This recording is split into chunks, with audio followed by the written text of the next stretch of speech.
sun is shining.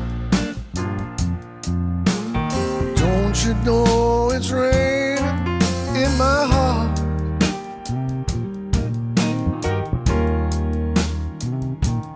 I feel the walls closing in at just the thought of you leaving.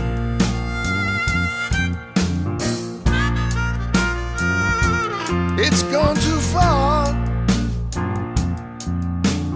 Now I find myself on the outside, just looking in. Before you leave me alone tonight, baby, baby, read me my rights.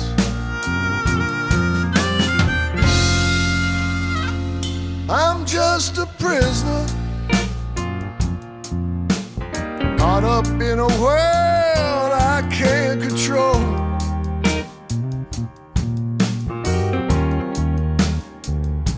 Hey, what am I doing here?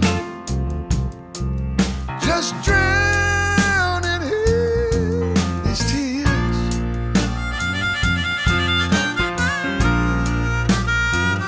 How can you walk away and watch it all just crumble after all these years?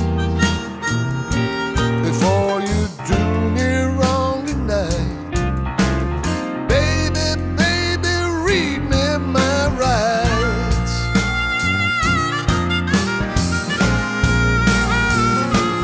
Don't I have the right to want you? Don't I have the right to love you? Do I have to let you go? Oh, tell me why you wanna leave me, darling, if you need me. Don't I have the right to know? Do you still love me? Or am I just wasting my time, just losing my mind? Before you break my heart tonight, baby, baby, read me my rights.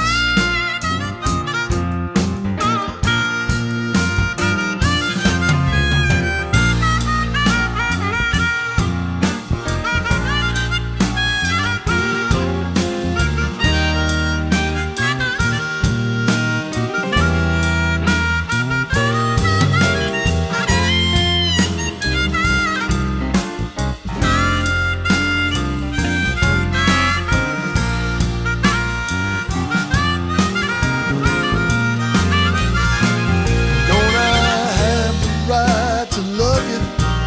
Don't I have the right to want you? Do I have to let you go? Oh,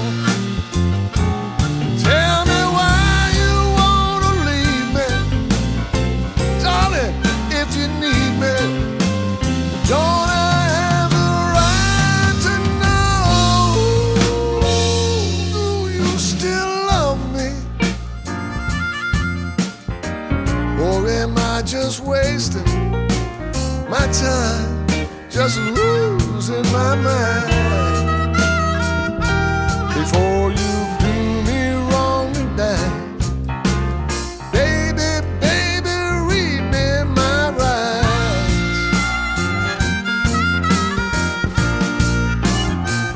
Before you break my heart tonight, baby, baby, read me my rights.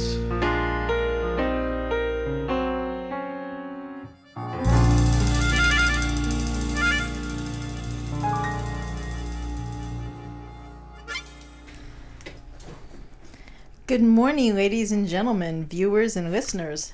It is Sunday, November 4th, 2018, a beautiful, crisp fall morning. And welcome to the Justice Hour. We're over here today live at the studio at villageconnectionnetwork.com, villageconnectionradio.com. So I hope you're all tuning in. We're going to have a wonderful, morning session here. Good morning, Jim. Morning We're session. gonna have a session? What is this going to be, like a therapy or something? We have two really huge couches. So if anybody has any issues, and a lot of us have so many issues, if anybody has any issues and you'd like to come down to the studio today and join us on the couch, we will listen to you. We may not be able to help you, but we will listen to you. That's right. And this is pretty exciting. I just want to share this with everybody because sometimes I have a tendency to run a tad bit late. Not And today. so today, even though I forgot to set my clocks back, I still woke up on time and I actually beat Jim to the studio today. You did. Yeah. So That's hooray pretty for impressive. me. So today's the marathon. Yes. And today's Beautiful the day we got day. an extra hour of sleep, too. Extra hours sleep. Yeah. That's why you're on time, because you left Yeah. and you got halfway here and you were like, oh, shit. I forgot to Oh, put my clock I back. actually had time to shop. I stopped for coffee. I was listening to a CD in the car. I'm like, what else could I possibly do? I'm on time today. You picked up hitchhikers, I did. I picked up a hitchhiker. vagrants. I had to drive all the way to Queens, and I picked up a hitchhiker. He seemed so nice standing out there, and it was like trick or treat. I offered him a ride, and he gave me some treats. Yeah. All right. So the person who I picked up is none other than Evan Ginzburg of the Evan Ginzburg Show, who's here today early to be a guest on my show. Oh, Good Pam, morning, I thought Evan. I should tell Hi, you Pam. that Evan is always early for his show. Yeah. Okay, rubbing it a little. Okay. Okay, so next Sunday I'm going to be here bright and early. I'm going to make you get here even earlier, too, to open the studio for me. Good morning, Evan. Hi, great to be here. Excellent. So today's marathon day. Everybody is, has beautiful weather. I want to wish all the marathoners who are running good luck. I'm running with you. I'm doing the running man in my chair. In spirit. In spirit. In spirit. And so before we start getting to today's topic and everything else, I just wanted to do a couple of little shout outs. For anybody who's been following me on Facebook, and a lot of my friends who know what I've been up to this weekend, I had a really fun, exciting, entertaining weekend. And I was discussing with you, Evan, in the car today. First of all, Friday night was amazing. As you know, a friend to the station here, and a dear friend of mine, Peter Gaudio, was at Friday night. We were at Mount Airy Casino up in Mount Airy, Poconos. Wait, the beautiful Mount Airy? The beautiful Mount Mount Airy. Airy Lodge. In the Poconos. In the Poconos. Minus the heart-shaped bathtub, which is no longer there. And They minus should be the your next champagne. sponsor. I should get We them just to put them sponsor me. over. Yes, we did. Yes, I'm going to actually contact them after today's show and tell them you must sponsor me now. But it was great because our dear friend, you know him, is a great friend of yours too, Evan and Jim and the station and mine, is Peter Gaudio. He opens up on Friday night at Mount Airy in the casino, and he opens up for the comedian Mike Marino, known as New Jersey's bad boy of comedy. And he is so hysterical. If you haven't had an opportunity to see him, as soon as he's coming around to your town, go to his page, Mike Marino Live. And he's Mike Marino all over social media. And his one of his comedy routines is Make America Italian Again. And like, what would happen if we had him or an Italian president as the president of the United States? Very hysterical. So he was him, and it was also John Bramnick, who is from New Jersey. He's a lawyer and a politician, and he's America's funniest lawyer. Wow. So it was really hysterical. Yeah, you were subpoenaed to laugh. So you had no choice. No, but it was really great. And then last night, I got to go into Manhattan. I saw Mike Marino again at the Cutting Room.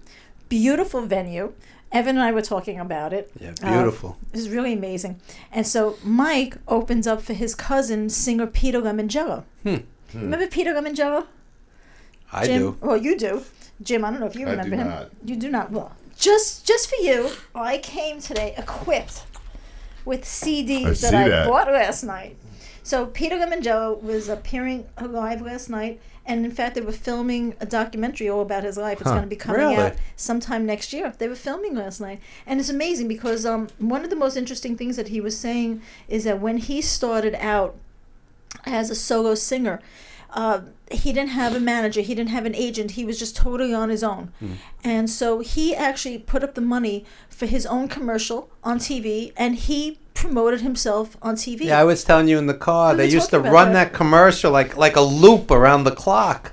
and I forget the exact wording. It was like the magic of Peter Lemongello, the around the clock. Yep, I remember those. You remember that? Yep, now I do. Yeah. So I'm gonna hold this up. So the CDs that I bought last night, and actually, if you go on my page, if you follow Peter Lemongello on Facebook, you'll be actually able to hear the performances that he did last night. He still has that velvet voice. Amazing. So I bought the CDs last night.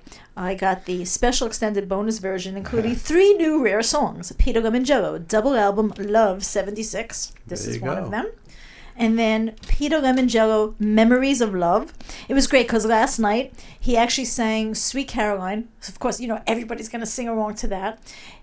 He sang To Dream the Incredible Dream, which I love because I remember. Impossible Dream. Thank you. To Dream the Impossible Dream. That one. Yeah, that one. I had my own rendition. Right. Thank you so much for the correction. Not enough coffee yet this morning. So he did Sweet Caroline last night. He said, what else? He did For Once in My Life, and he did he did The Hungry Years, did My Way, To Dream the Impossible Dream. Right? I got that one right now. So it's Peter Lemongello, Memories of Life. I feel like I'm doing his own infomercial. And then That's right. I got another Peter Lemongello CD. And then, what was really amazing? He brought out his son last night, Peter Lemongello Jr., 18 years old. The appropriately named. Yeah, Junior. He brought out Junior, and his 18-year-old son, who apparently, because I spoke to his wife last night, Karen, she's out there helping, the CDs, and he's doing the autographs and all.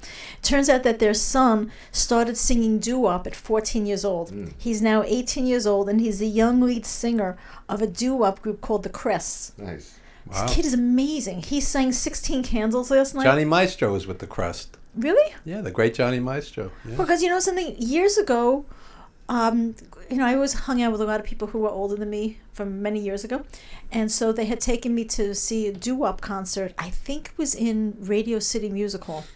It was incredible. I mean, it was all a cappella. I love doo-wop. It was amazing. And I didn't realize that they're still out there. And there's so many other groups and revivals. I'm a music aficionado. I get very tired of doo-wop is dead, R&B is dead, jazz is dead, blues is dead. No, none of it's dead. Disco's dead. None of it's dead. It's all out there, and you just have to find it. I mean, it's now some of the doo-wop fans may be dead because it's going back to the 50s, but the music is still out there. Yeah. Well, speaking of which, and this is why I was talking to you about it in the car. It was fun. I'm so glad I got to pick you up because you and I got to talk about a lot of things we never get to chat about because it's like I run out, you start. You're running out, I'm running in. Right, but trains passing. Well, last night, incredibly, when I got a seat at the table last night over at the cutting room. So I sat down. It was a table for 2. There was a gentleman sitting there. I asked him if I could join him. He said yes, and we introduced ourselves to each other. And his name happens to be Ron Gathers. And in chatting with him, he tells me that he took the train in from Philadelphia for last night's show because he's very good friends with the Lemongello family. And in chatting to find out what it is that he does, incredible. He is an original doo-wop singer with the group called The Majors. Right. And so here's the CD.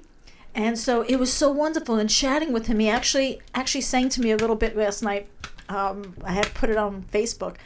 And so in speaking with him, he has agreed to come here. He's going to be a guest on the show sometime in the very near future. Being that he has to come in from Philly, I want to do it before the weather gets really bad. Right. So he doesn't have to make a huge trip in the snow and all. He's going to be coming in with the female singer. And so I have it worked out with you, Evan, that he's going to do my show. And do a double shot. Absolutely. Like back in the days at the Apollo, they do 5 shows a day. He'll do 2 shows that day. Exactly. We're going to get him back to back. That's right. So we're going to be bringing doo-wop here to Village awesome. Connection Network. Doo-wop is a great art, and Philly was always a hotbed of doo-wop and R&B. I mean, Philly International Records, Gamble and Huff. Philly is like a real music hotbed. And I'm sure he'll be great. Because when I showed this to you, in the cover of it, it's in black and white, and it says The Majors. You noticed that in the right-hand corner, it's from Royale. Yeah, right? Yeah, he's the real deal. He goes back 50, 60 years, this guy. Well, so. From 1966. He was telling me last night when I had Googled him, late last night, I was watching him on YouTube. One of the songs that he was singing was A Wonderful Dream.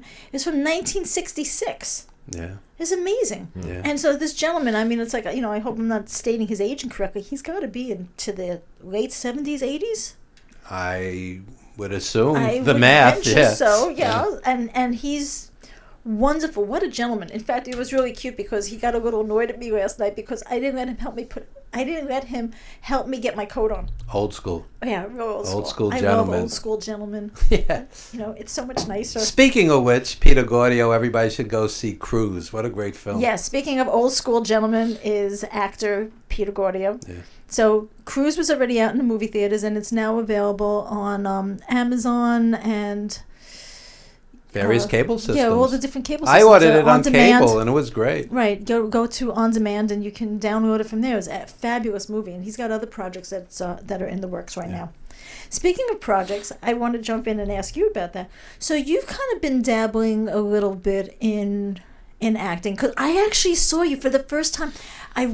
I watched the movie The Wrestler with Right. Mickey Rourke with Peter a couple weeks ago, and I think he mentioned that you were in it because he had seen it previously. And every time you came on, he was like, "I'm like, there's Evan, there's Evan." I'm like, oh my God, how was it? You actually worked in a film with Mickey Rourke. It was a wild experience. I was the associate producer, and I was on set just hanging out, and all of a sudden, Darren Aronofsky, the director, gets this like glint in his eye, and he's like, "Evan, come here." And I'm like, "Okay." So he says, this was that really sad autograph scene, and he says, "I want you to talk to all the wrestlers, who were mostly actors, but the late Johnny Valiant was there, and the late Manny Yarborough was there, legitimate wrestlers."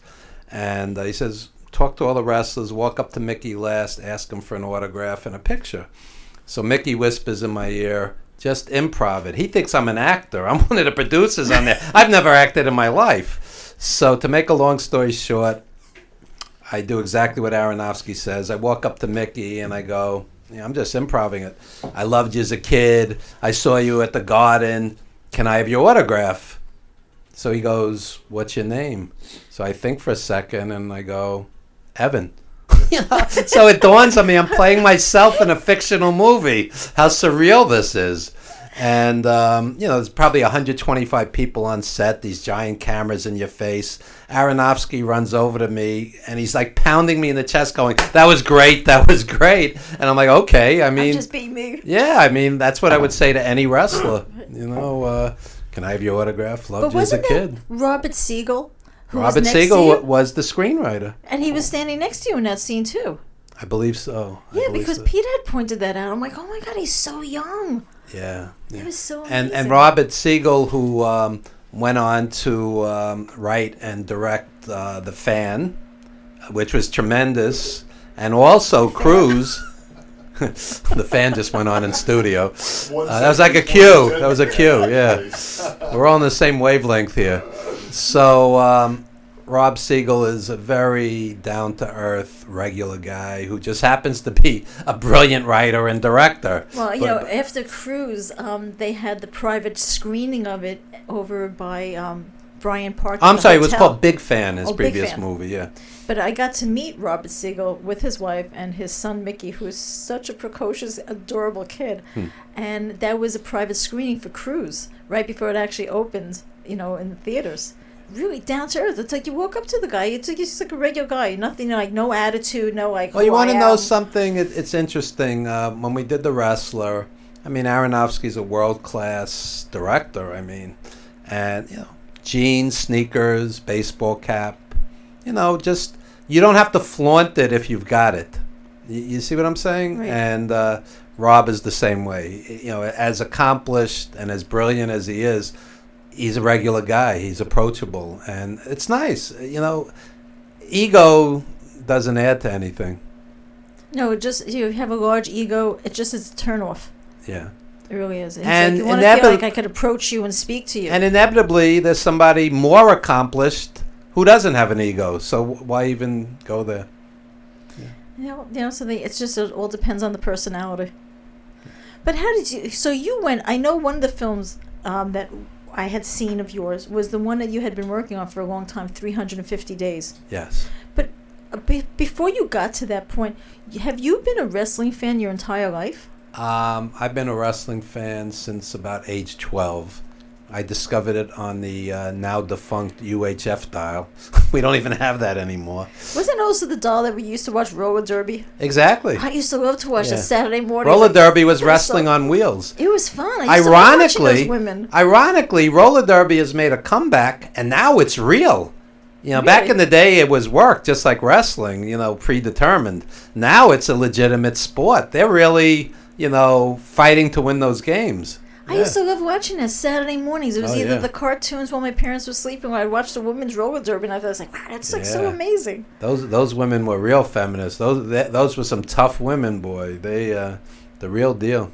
So you've been following wrestling from that period of time, from time like you're 8 years old, 12 years old. 12 years old, yeah. But then how did you finally get to meet him? Because I know in the car when we were on the way over here, a lot of these wrestlers that you mentioned who unfortunately have passed away were friends of yours Yeah. over the years. How did you go from being a wrestling fan as a kid to actually meeting them and then working with them on a film? What I've learned in life is one thing always leads to another, and I did an early. We used to call it fanzine.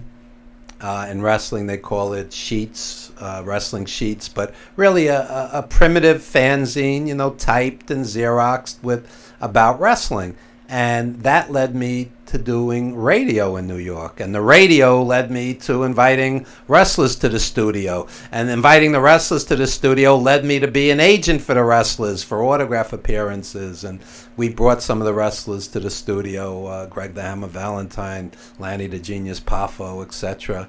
And from being an agent, that led me to the wrestler. From doing the wrestler, that led to other movies and other acting. And you have to be in it to win it. You know, if you're sitting at home watching TV or just, you know, sitting on social media, nothing's going to happen. You kind of have to be out there doing things like you're doing things. Yeah, you know something, when I first started doing the show, before being on this studio with another station, it just started out that I was called in because I had known someone at the other studio, and it was like, oh, Pam, you have this really interesting case on, you know, why don't you come on, talk about it? And from there, it kind of just morphed into, I was working with that studio for a short period of time, and then I got a wonderful opportunity to be here with Jim at this studio. Thank you, Jim. Yeah. I think I actually may have even passed my 1 year anniversary with I you. think you did. So I actually have to Still find things out. come up on my memory the other day. Oh, we should have told me, because we should have like a 1 year. Yeah. Not What the are things for corner. you to remember now? There's only so many things I can remember. I have to hire people now to remember things for me. Anniversaries? Yes. But you see, even So we can have an anniversary party here. what you're doing, you started as a legal show, Right. and it's expanded. She You started as a legal show. Her first 3 shows, I was like, That's Yeah. so mean. so you've expanded to bringing on singers and actors. No, it and, started yeah. out. It started out because I was doing all the legal shows, which were fun and exciting. They were fun and exciting. From Yeah. the peanut gallery over there, and it was fun and exciting, and you know, it was interesting because, of course, you know, I wanted to promote, you know, the clients that I represent and all the injustices and you know, civil disobedience and excessive force cases, and just a lot of that what was going on, just to bring focus on it. But then what ended up happening is the way it started changing was last year. It was right before Christmas, and I'm thinking to myself, you know, it had like the little, you know, the little mini attorney on the right hand on the right Yeah. shoulder saying, "I keep doing all the legal shows," Right. and then the little devilish attorney on the other side was like, Have fun with like, it. Yeah, like, oh my God, do something different because I'm going to stab you in the ear. Yeah. And so I was like, okay, what can I do differently? And you know, you're inundated from basically from August. You're inundated with Christmas music in your head. From all the Right, stores. right. And I'm thinking, okay, you know, everyone's out there in the Christmas holiday, Hanukkah spirit of all the holidays, the Kwanzaa, whatever. And so I was like, if I do a legal show, nobody is going to be watching it because it's just everyone's in this holiday spirit Right, mood. right, right. So I was like, well, what can I do that's a little different to change it up? And the first guest that I brought on was Sean, was the wine Sommelier. enthusiast. Yeah, remember the I wine watched right enthusiast. before my eyes the transformation of a sober person Yeah. to a grown person. Right before my eyes. I looked at it through the eyes of a camera. It was getting very warm in the studio, and he's looking at me, and all of a sudden I didn't realize, because it's like I thought the camera was moving, so I was trying to move with the camera, and I was like on tilt. Yeah. Because it was the first time I had brought somebody on to do the wine tasting, and I thought how nice holidays, get into the spirit, what to have with, wine pairings. But I had never done wine tasting before, and I didn't know the difference between wine tasting and wine drinking. Yes, there's a big difference. So every time he poured a glass, and it was like, I didn't want to waste it. It was so good. Yeah, so I didn't want to just waste drinking it. right? And it was like, we're like 3/4 into the show, and I'm thinking to myself, it's starting to get really warm in here. And I find like I'm going to put my elbow on the desk, and I kind of like missed the desk, and I'm like leaning over, and I kind of felt like it was like a Hoda moment from early in the morning. But that was the pinnacle change in the show, because I was like, there's no reason why I still can't keep it serious and have serious legal topics on, or political topics, and then I change it up. And then from there, we went right off. I had actors and comedians and novelists, but it just makes it fun and lively and interesting. What I learned about radio, I was on 50,000 watt WBAI for 16 years. My radio mentor, Fred Giabold, taught me, he said, radio is a blank canvas. And you have time restrictions. Right. You have an hour or 2 hours or whatever the case may be. Other than that, and I mean, this is internet radio. You don't even have language restrictions, really. On traditional airwaves, you have to be careful what you say. You could curse and get fined. But basically, you have a blank canvas. And like I grew up on Joe Franklin. And Joe Franklin would have Betty Davis sitting next to Captain Lou Albano, sitting next to somebody else. And it was so surreal. Between Joe Franklin and my radio mentor, Fred Giabold, I learned there's really no rules. And just enjoy it and go with the ride. And it's been such an incredible experience. Why limit it? Because I've been able to meet so many phenomenal people, and I've forged new friendships and relationships, all because of the show. And it's a platform that I have to get whatever message it is that I want to get out. Whether, for instance, and we'll go to it afterwards, Tuesday's election day, get out and vote. But I have such an opportunity to reach so many different people. And we've had some really serious topics on my show. When we were even at the other studio, we had the gentleman that we were fighting against, the anti-bully campaign. Right. Which was a very sad show at the time, because the gentleman who we had on, it was very close to him because his niece was a victim of bullying and unfortunately committed suicide. And we had other people on the show talking about suicide. We spoke about the opioid crisis. So it's really, what's wonderful is, and I know you have it with your show, you could have anybody on, you could have any topic. There's no restrictions. There's no one controlling me or telling me you can do this but you can't do that. It's whatever goes. And I'm just really happy and fortunate. And again, I thank you, Jim. I'm fortunate to have you guys. You are fortunate to have us. And let me just say something about Village Connection. It's a wonderful family here. It is. Village Connection is very unique in that you could have hosts who are extremely on the right. You could have hosts who are extremely on the left. And they're all welcome to express themselves. And usually radio is not like that. It's very regimented. Mm-hmm. This is a right-wing station. This is a left-wing station. And, Jim Savali, who's the owner and co-host, and I'm the owner and engineer, I should say. I'm not saying it to butter him up because he's sitting here, but that's a unique way to run a radio station. It's usually not like that whatsoever. You know why it's like that is because I just have all my friends working here. It's like I don't care if you like Trump or don't like Trump. It doesn't matter to me at the end of the day because we're friends. I'm not gonna unfriend people because of it. It's kind of crazy. But that's what's so crazy too with social media. And Evan and I were discussing this in the car. Everyone has their own political views. Right. At the end of the day, Donald Trump is still the president, and the only way anything is going to change is when people decide to go out to vote on Tuesday. Yep. And if you don't vote, you have no reason to ever open your mouth. Exactly. I think what they should do is they should muzzle anyone who didn't vote. And they should not be allowed to speak. Yeah, I agree with you totally. Right. I'm on the left, and I get very tired of people on the left saying, "None of these people represent me, so I'm not going to vote." Yeah. Then don't complain. Yep. If somebody you don't like wins. Yep. You know, and it's in all politics. It's not just in the presidential elections. Even for local politics, you know, governor, mayor, you know, the town dog catcher. Yep. You know, the whole point is if you don't like something, the only way that anything gets changed is to have your voices heard, and that's at the polls when you vote. Yep. Okay, and again, it's got nothing to do with your Democrat, Republican, liberal, whatever your politics are. Again, you have a right, exercise your right to vote. If you don't, then shut up, because mean, then your opinion means nothing. The bottom line, I don't want to hear from you. if you Venting on don't- Facebook 37 times a day. You hate this politician. You hate that. Go out and vote. You know, not for nothing, but it's really hard for a Republican from New York to vote in the election and feel like they're going to make a difference, because like we're not going to win the state. You know what I'm saying? But you still got to go out and vote. And I still went out and voted, even though I knew my state wouldn't win. You know what I'm saying? Well, there were local Republicans that No, win. I'm saying for like a presidential election. Sure. I mean, but you still got to go out and do it. You still have a right to do that, and it doesn't matter if there's no chance. You know what I'm saying? Like maybe the day will come. Who knows? Yeah, You know, but at the same time, too, imagine living in other countries, third world countries, other countries where you do not have Don't a have a right. say. You don't have a say, and if you do, you're shot and killed and Yeah. hung and People have dismembered. died to vote. Women were beaten fighting for the right to vote Right. in this Suffragette, country. the suffragette movement. That's right. That's right. Susan B. Anthony and them. They were spit on. They were cursed. They Yeah. were attacked.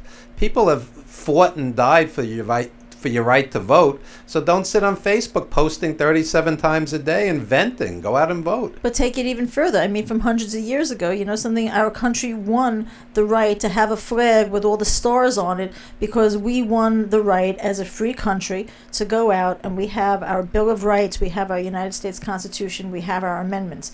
And, you know, something, again, you don't like the way something is, go out and vote. Women couldn't vote nationwide until 1920. Right. The country started 1776. There were a few states prior that allowed it, but until 1920, women couldn't vote nationwide. And at the time prior to that, Reprehensible. women were not even treated as first-class citizens. We were considered chattel.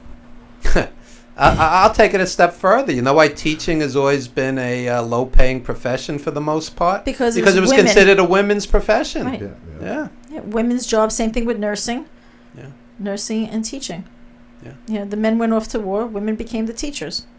In World War II, when the men went off to war, the women went to the factories and were doing the men's jobs. And the minute the men came home, they laid off the women and brought the men back. Yeah, but that's why they had that symbol.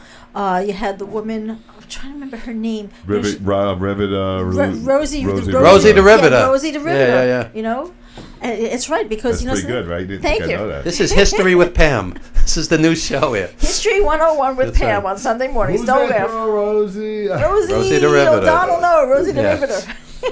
But you know, it's funny because speaking of which, something that I want to do on the show, I have an idea of how I'm going to be taking the show again, morphing and going with the times and everything.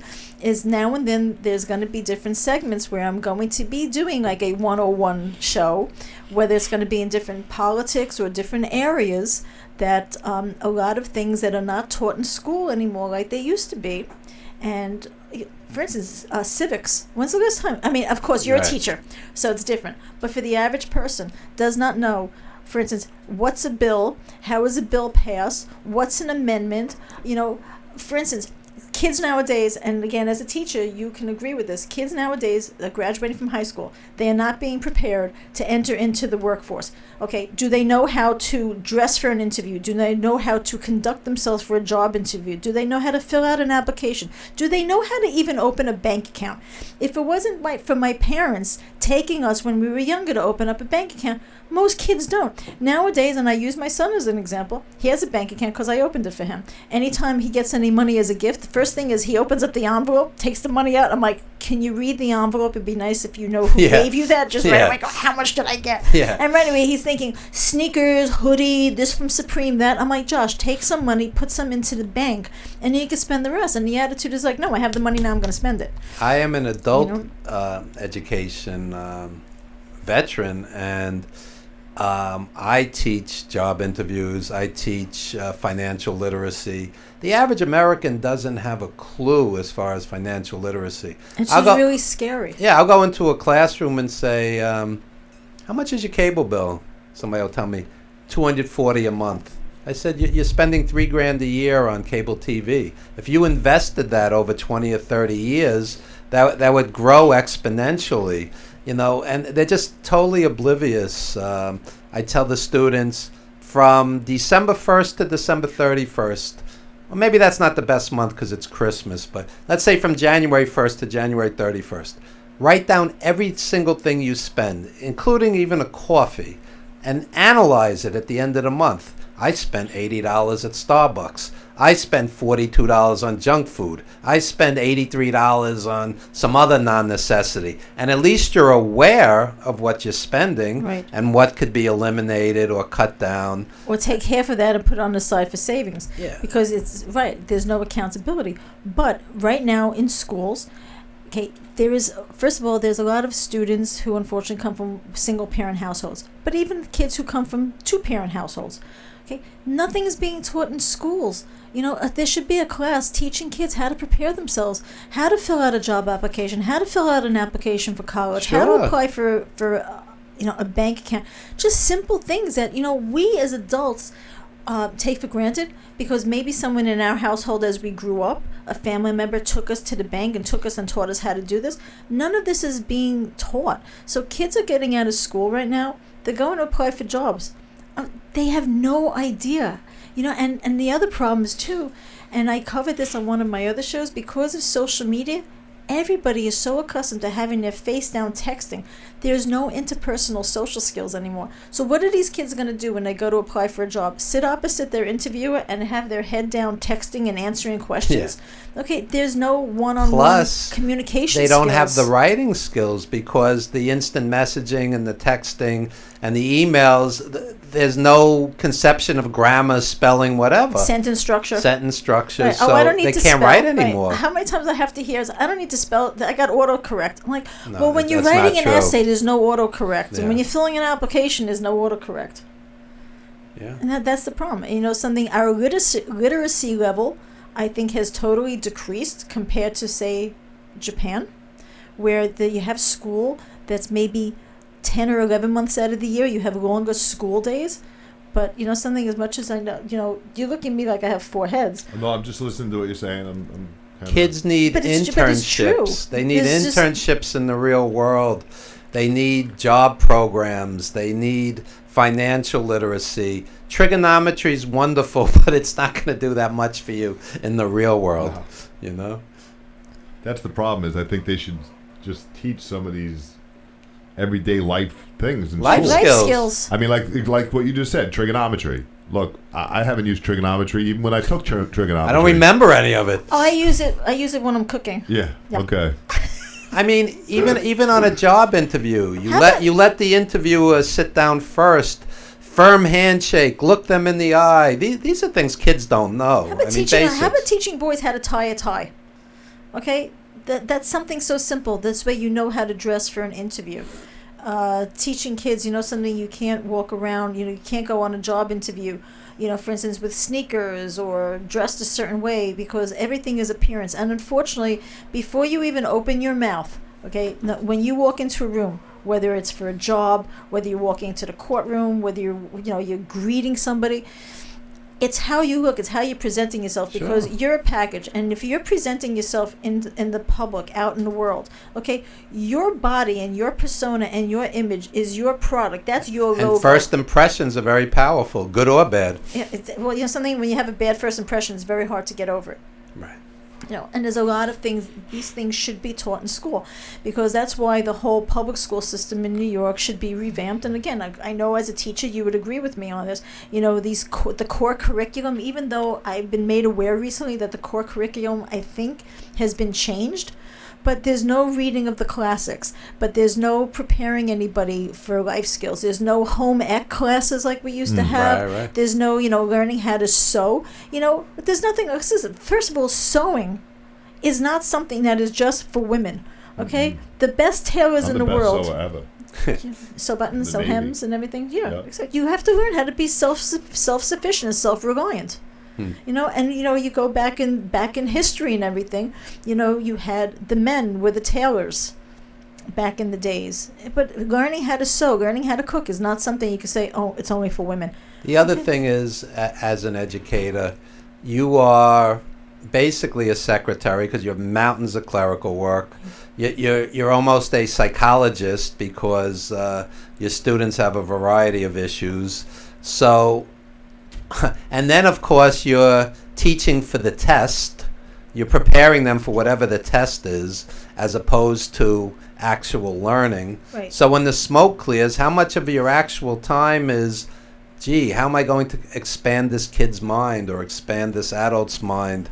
It becomes more, I have 87 different responsibilities, and teaching is just one of them. It's very complicated.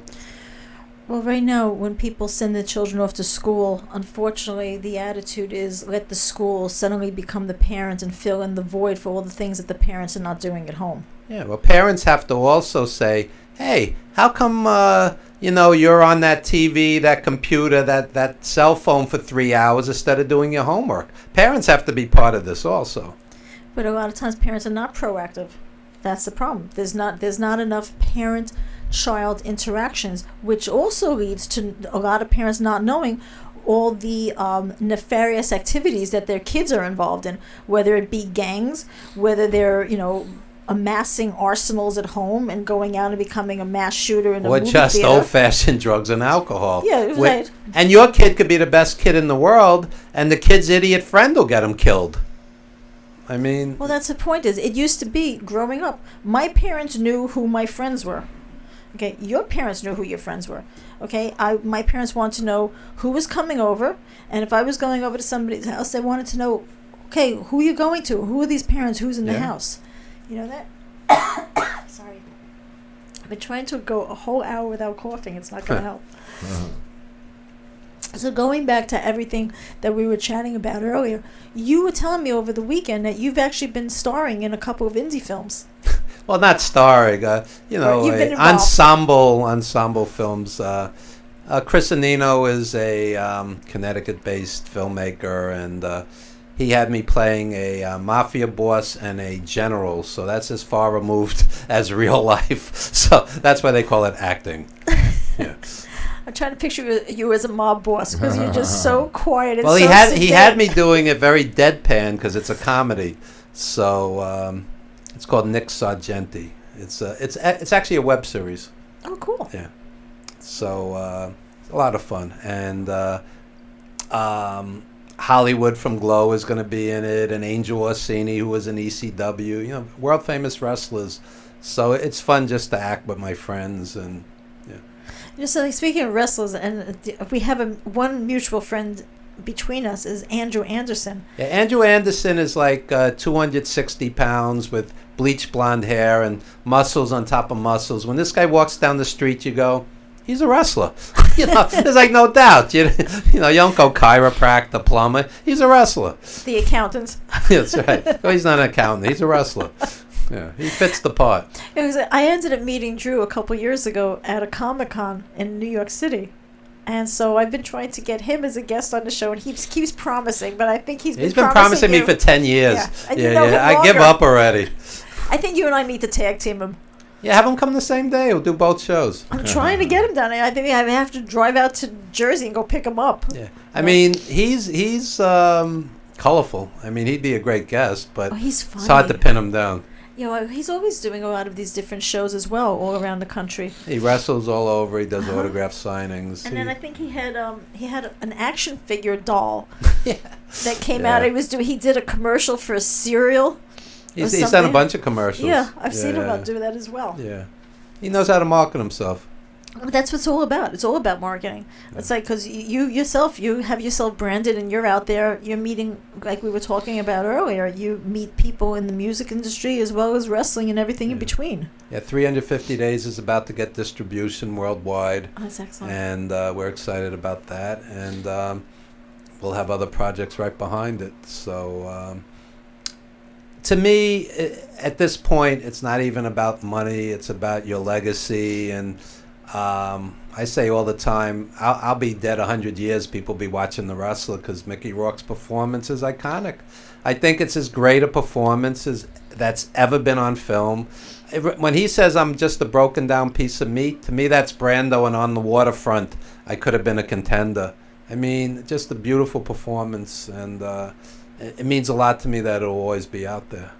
Well, I got to see it for the first time a couple weeks ago, and it was incredible. His acting in that film was amazing. I mean, you felt it. You cried with him when he cried. Well, his career, the Wrestler was finished in 2008, and at the time his career was on the decline. And, he said to me that it was painful for him to do this film because it reminded him of his own career at the time. I mean, after that, he made a big comeback. He was the villain in Iron Man 2. He got $1 million for that. He was in The Expendables. He's been in one big project after another. Right, so the Wrestler brought him back. And I remember seeing him for the very first film that I remember him in was Diner. Oh, yeah. That was the first one. And Pope of Greenwich Village. Right. He's done some great work. 9.5 weeks. 9.5 weeks. Yeah, You know? he's an actor. He's not a celebrity. He's an actor. There's a difference. And I think currently there's a film. He was great in Iron Man too. Iron Man 2, yeah, the villain, yeah. It was excellent. I actually believe there was a film opening this weekend that he's in, if I'm not mistaken. I'm not I was sure. I was following him on Twitter. And when you So just see have to him, double when check. you see him on a talk show like this, the Tonight Show or whatever the case may be, that's him. He's a tough guy, but he's a nice guy. He's like a tortured artist. I mean, that pretty much sums it up. Yeah. Well, he's a good guy because he's an animal lover. Oh yeah, he loves Yeah. his dogs, and he's a legitimately kind person. I never saw him say no to an autograph or a picture, and I liked him very much. In fact, when we finished The Wrestler, he sent everybody a thank you note. I mean, he sent to everybody involved. Handwritten. Yeah, I mean, that's almost unheard of. Talk about old school. So, and It wasn't a text. No, it wasn't a text. There was an actual note. Thank you for working with me, and he's a good person, and I wish him nothing but success and happiness because he's had his demons. He walked away as a box office matinee idol. He was a sex symbol back in the 80s. I know. To get punched in the face as a boxer. This isn't your normal trajectory in show business. He was a very good-looking man. He went into boxing at the peak of his career because, he's got stuff that, I'm not looking to get punched in the face. It's it says something, but just a good person. I like him But I'm very glad much. he's making a comeback now because his acting is just incredible. Oh, he's worked steady since The Wrestler, nonstop, and quality work. Right. Yeah. Well, I know he's working on something now. I got to meet an actor, very good friend of Peter's, James Russo. And so apparently in speaking with him and, through hearing, I guess, through it from Peter as well, James Russo is actually working on something right now with Mickey Rourke. Okay. So we have to stay tuned and find out what's going to happen in the future. And, of course, you're going to hear it live here first when we find out what's happening and when it's going to be opening and what it's going to be called. The true actors, guys like Christopher Plummer. Christopher Plummer is pushing 90. Guys like Christopher Lee, who recently passed, Peter Cushing. These guys will work forever because they're actors. It's not about the looks. It's not about the body. It's the craft. It's the and craft. what they do. Yeah, absolutely. Yeah. Well, that's what makes those men compared to a lot of people that you have in the industry now. That it's more the look and not so much the talent of what they do. It's the look in their name. You can put them in something and it's going to get people to go to the theater to see them because of who they are. The quality of their acting is not all that great. In Hollywood, good looks are a dime a dozen. There's always the perfect looking, ex-model, Victoria's Secrets model, whatever the case may be. There's the perfect looking male model. But, they're going to hit a certain age. It starts to fade no matter what. And it's always going to come down to the true actors. I mean, anybody that was... How many of the stars from when we were kids, or in my case at least in the 70s and 80s, are still on top? Few and far between. Right. Because looks fade. So the true actors... Denzel Washington's an actor. But the difference too, and you bring this up with age, the older male actor can last longer. can last longer. Yeah, women over 40 in Hollywood, it's tough. It's tough. Which is sexism. Of course. I mean, Yeah. you're going to make that person, the mother, the grandmother, the neighbor. She's not going to get that sex symbol leading role because of her looks. Whereas if you bring in somebody who's half the age, that's what you want. You want, as Peter has an expression, you want asses in the seat. But So again, that's what they want to do, but no again, matter a who Jane is up there. Fonda who had the looks, had the body, but is now 80ish. She's still acting because she's still an acting. actress, Right. and she still looks good. I mean, for her age. Not bad. Whether or not she had anything, plastic surgery, who Oh, cares? she admitted to it. Yeah, but at the same time too, something, plastic surgeries are for everybody. It used to be something that you used to think was just for the very wealthy or the actresses and the actors. Now it's like, something, you have the money, you want something lifted, moved around, added or taken away. You have the money for it, go ahead and do it. It's just sometimes it's overdone. When you have somebody who's 85 and their eyes are like this and they can't shut their eyes, it almost looks grotesque. You you have, look you have like a to caricature. you have to find the line. Of course, when they can't smile because their face just looks like a wax vegetable in Yeah. a bowl, then it's an the issue. Botox. Yeah. So I have an issue, with that. Listen, at some point, if I need to have something lifted and moved about, I'll probably go to my brother first. Board certified plastic surgeon. He's top of the line, There you Dr. go. Douglas Roth. He should sponsor you too. Yeah. There we go. We got There you two. go. We got two sponsors. Got my brother sponsoring me. Yeah, at some point in time, something that's cleft in my chin that I have is not really my cleft. It was my cleavage. Everything was brought up so high. That's what the cleft is. There you go. Thank you, Ba-dum-bum. Dr. Douglas Ba-dum-bum. Roth. Yeah. Little humor there. But it's just really wild how everything's changed and how everything comes around full circle, even in the entertainment world and the music industry. Same thing, you have a lot of these young musicians nowadays. Music is great. It depends on what you're into, where you're still always going to have a target audience for the older singers, like, for instance, like the Peter Lemongello, like Tony Bennett, But now, Tony Bennett, for instance, With Lady Gaga. So So you you're branch getting- the right, generations. exactly. That's smart. It's very smart because otherwise nobody who's in their 20s would ever want to listen to Tony Bennett except for now because he's doing the duets with Lady Gaga. Look, so you I'm- reinvent yourself, which you have to do. I'm in my 50s, and I get tired of people who are middle-aged going, there's been no good music since the Beatles. No, you're an idiot, and you don't know what you're talking about. There's been plenty of good Right. music, particularly independent music. You have to search it out, and I'll go see 84-year-old Bobby Rush, but I'll go see a 20-something rapper that I like. I mean, music are notes. It's not about age. It's not about decades. I mean, that's just being narrow-minded. But it's also not about color or race. Something, if you like the music and there's a message that's coming through the music and it's something that you enjoyed and you're going to go and you're going to listen to and you're going to support that artist. Great music is great music. I get very tired of, he's a culture bandit. Now they're throwing this on Bruno Mars. Absolute I just nonsense. realized that the other day. Nonsense. Bruno Mars has an all-black band. He honors everybody that came before him. He's not stealing anything. In fact, if you really know your music history, the house band at Stax Records was black and white. The house band at Motown also wasn't exclusively black artist. Music are notes. So you go, this white rapper is a culture bandit. Well, if I said that about a black classical musician or a black klezmer musician, klezmer is a Jewish European style of music, Right, it's you almost would like go, folk that's singing. insane. Right, it's almost like klezmer's like folk music. Yeah, klezmer is a Jewish European art form, but notes are notes. Anybody can play it if they feel it. I have friends who are white blues players. I have friends who are black blues players. I have a friend who's a Cuban blues player. Music transcends any of this. And it's also your interpretation of it. So you can take it and interpret it and sing it a little bit differently. It doesn't mean that you're stealing somebody else's thoughts or somebody else's music. It's your interpretation. Jazz is America's classical music. The Created, blues, right, and the created by black artists, but there are brilliant white jazz artists, and there are brilliant black classical artists. You can't put color on music. But nowadays, everything has to have a color label to it, which is really sickening to know that we've come this far in this country. And now all of a sudden, even you take music, it's either black music or white music. No, it's not. That's It's just nonsense. music.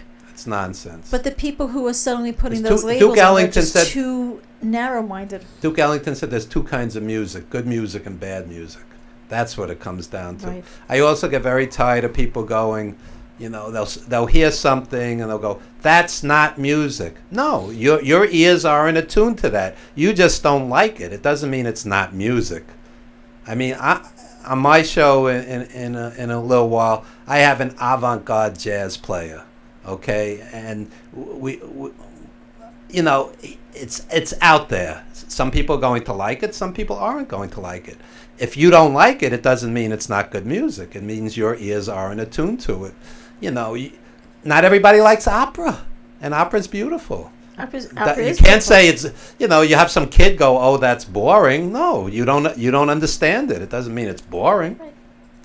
But that's the whole thing. You have to open your mind, Open your ears. open your ears, and open your mind Yeah. and to try different things. It's the same thing with food. How do you turn around and say you don't like a certain type of food if you've never tried it? Right. It's like, oh, would you like to try, Jamaican jerk food? No, I don't want to try it. Why? Because it's Jamaican? What is the point if you The never word tried jerk has a something? negative connotation to Yeah. them.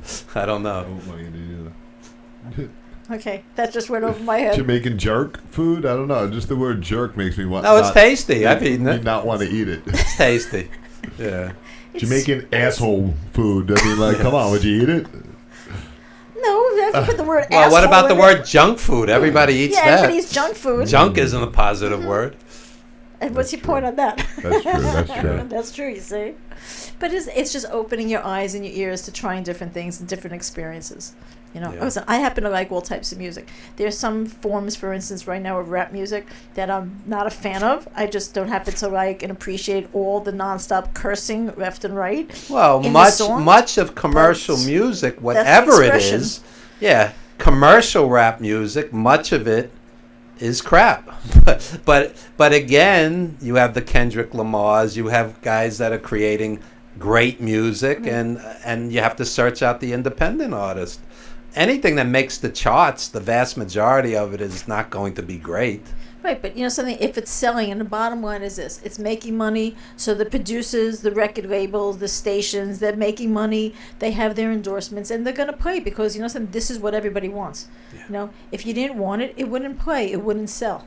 Look, back in the days when the Beatles first started, nobody was too crazy about the music. Nobody was crazy about Elvis Presley when it first started. They wanted to ban him and they wanted to arrest him every time he gyrated his hips. By the way, Jeff Rumplich said he has a problem with the poo-poo platter. Yeah, that's a good line. He should be doing stand-up.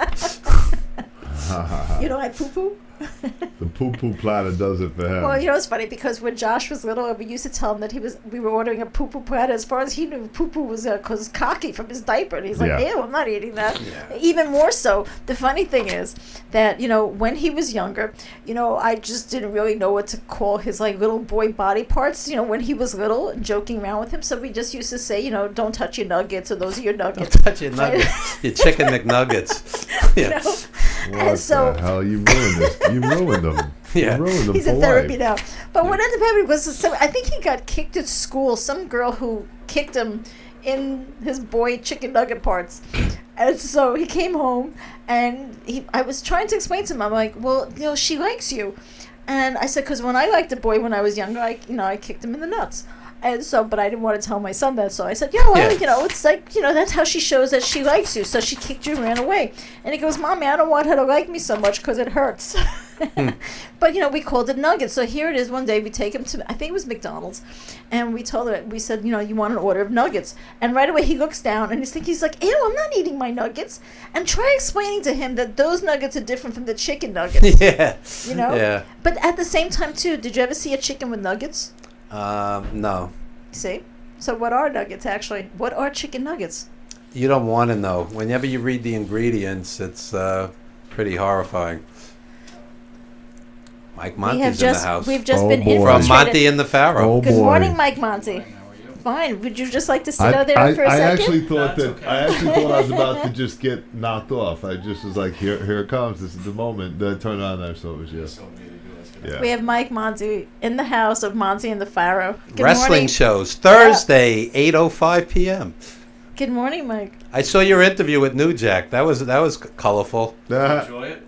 I would have enjoyed it more if he punched Eric Sims in the face, but yeah, but it was good. It was good, yeah. So It was where are good. we? How are we doing on time? We're good? It's 11. It's 11. Oh, okay. So everybody, it looks like we're going to have to wrap this up.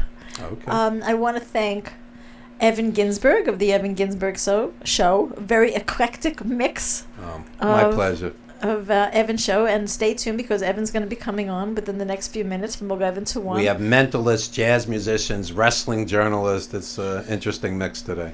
Maybe Mike Monty will come on. And I want to Maybe. thank Mike Monty for, hanging out in the doorway there. Yeah, how you doing? Hi, how are you? Long time. Long time no see. Long time since you've been in my hot seat. I know. I know. I want to thank Jim. Just speaking of which, you know what always cracks me up? You have all of these, the psychics, whenever you park the car, come in, do a palm reading and everything else. Yeah.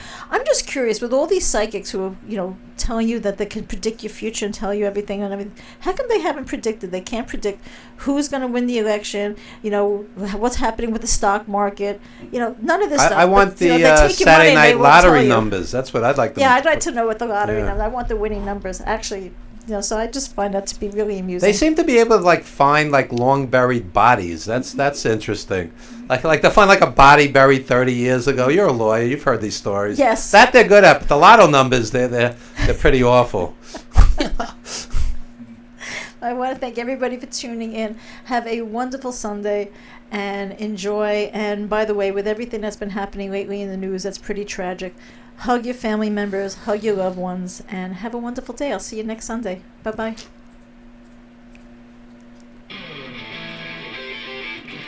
That's good. We didn't get into the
right. This is the Evan Ginzburg Show at VillageConnectionRadio.com. Later in the show, we have jazz great Blaze Sewula. We have mentalist Tommy Burnett. But right now, we have from Monty and the Pharaoh, Mike Monty. And we have wrestling journalist Skip Booker. And both of you gentlemen were there live for the women's WWE pay-per-view Evolution. So give me your feedback. You were there.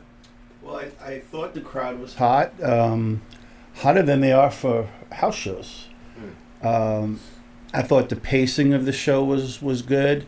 At first, I was a little like, why is Trish and Lita coming on first? But it got the crowd going, and I think it just went from there. I agree. The Trish Lita match, I thought they were out of sorts. I thought that was very orchestrated. The whole, like it was very skidded and maneuvered, and it, it's good they opened up with that because the matches just progressed and got better as they went on. But yeah, I agree. I thought the show had a nice feel to it. I thought they did a great job. I was really concerned in the beginning. Half the building was empty, and I'm a big fan of women's wrestling, and it got packed and people were crazy, and I think the last two matches, Nikki Bella, Ronda Rousey, was much better than expected. Absolutely. That's the exact words I used when I posted online. I watched it at home on WWE Network. Is much better than expected. I mean, Nikki Bella came out. She put on a match. She did. Yeah. Yes, she did. She did. That's what I was worried about, and I thought the match rose to the level that it did because of her. Ronda did what Ronda does. Right. But Nikki did a really good I match. think Ronda is phenomenal for being this early in her career. Yeah. I mean, people forget she wasn't a wrestler. I mean, she's relatively new to this, and she puts on a good match every time she comes out. Yeah. I just think she's a natural athlete. Well, I think as a fan, she comes across as really being passionate about what she's doing. Oh, yeah. So you feel it. You Yeah. know, there's legitimacy to what's going on there. It doesn't feel like she's, taking a payday. She's working hard. So yeah, I'm impressed by it. And again, I think the storylines for the women seem to be better than the storylines for the men. When I first announced that Nikki Ronda Rousey match, I was like, this is going to be bad. But the way they broke that storyline down, I became engaged. And the match itself was legitimately good. I wouldn't say it was great, but it was legitimately good, worth seeing. And ultimately, they came through. And as somebody who's objective, I'm not a huge women's wrestling fan, but I thought the pay-per-view was solid. I mean, from start to finish, there was nothing terrible.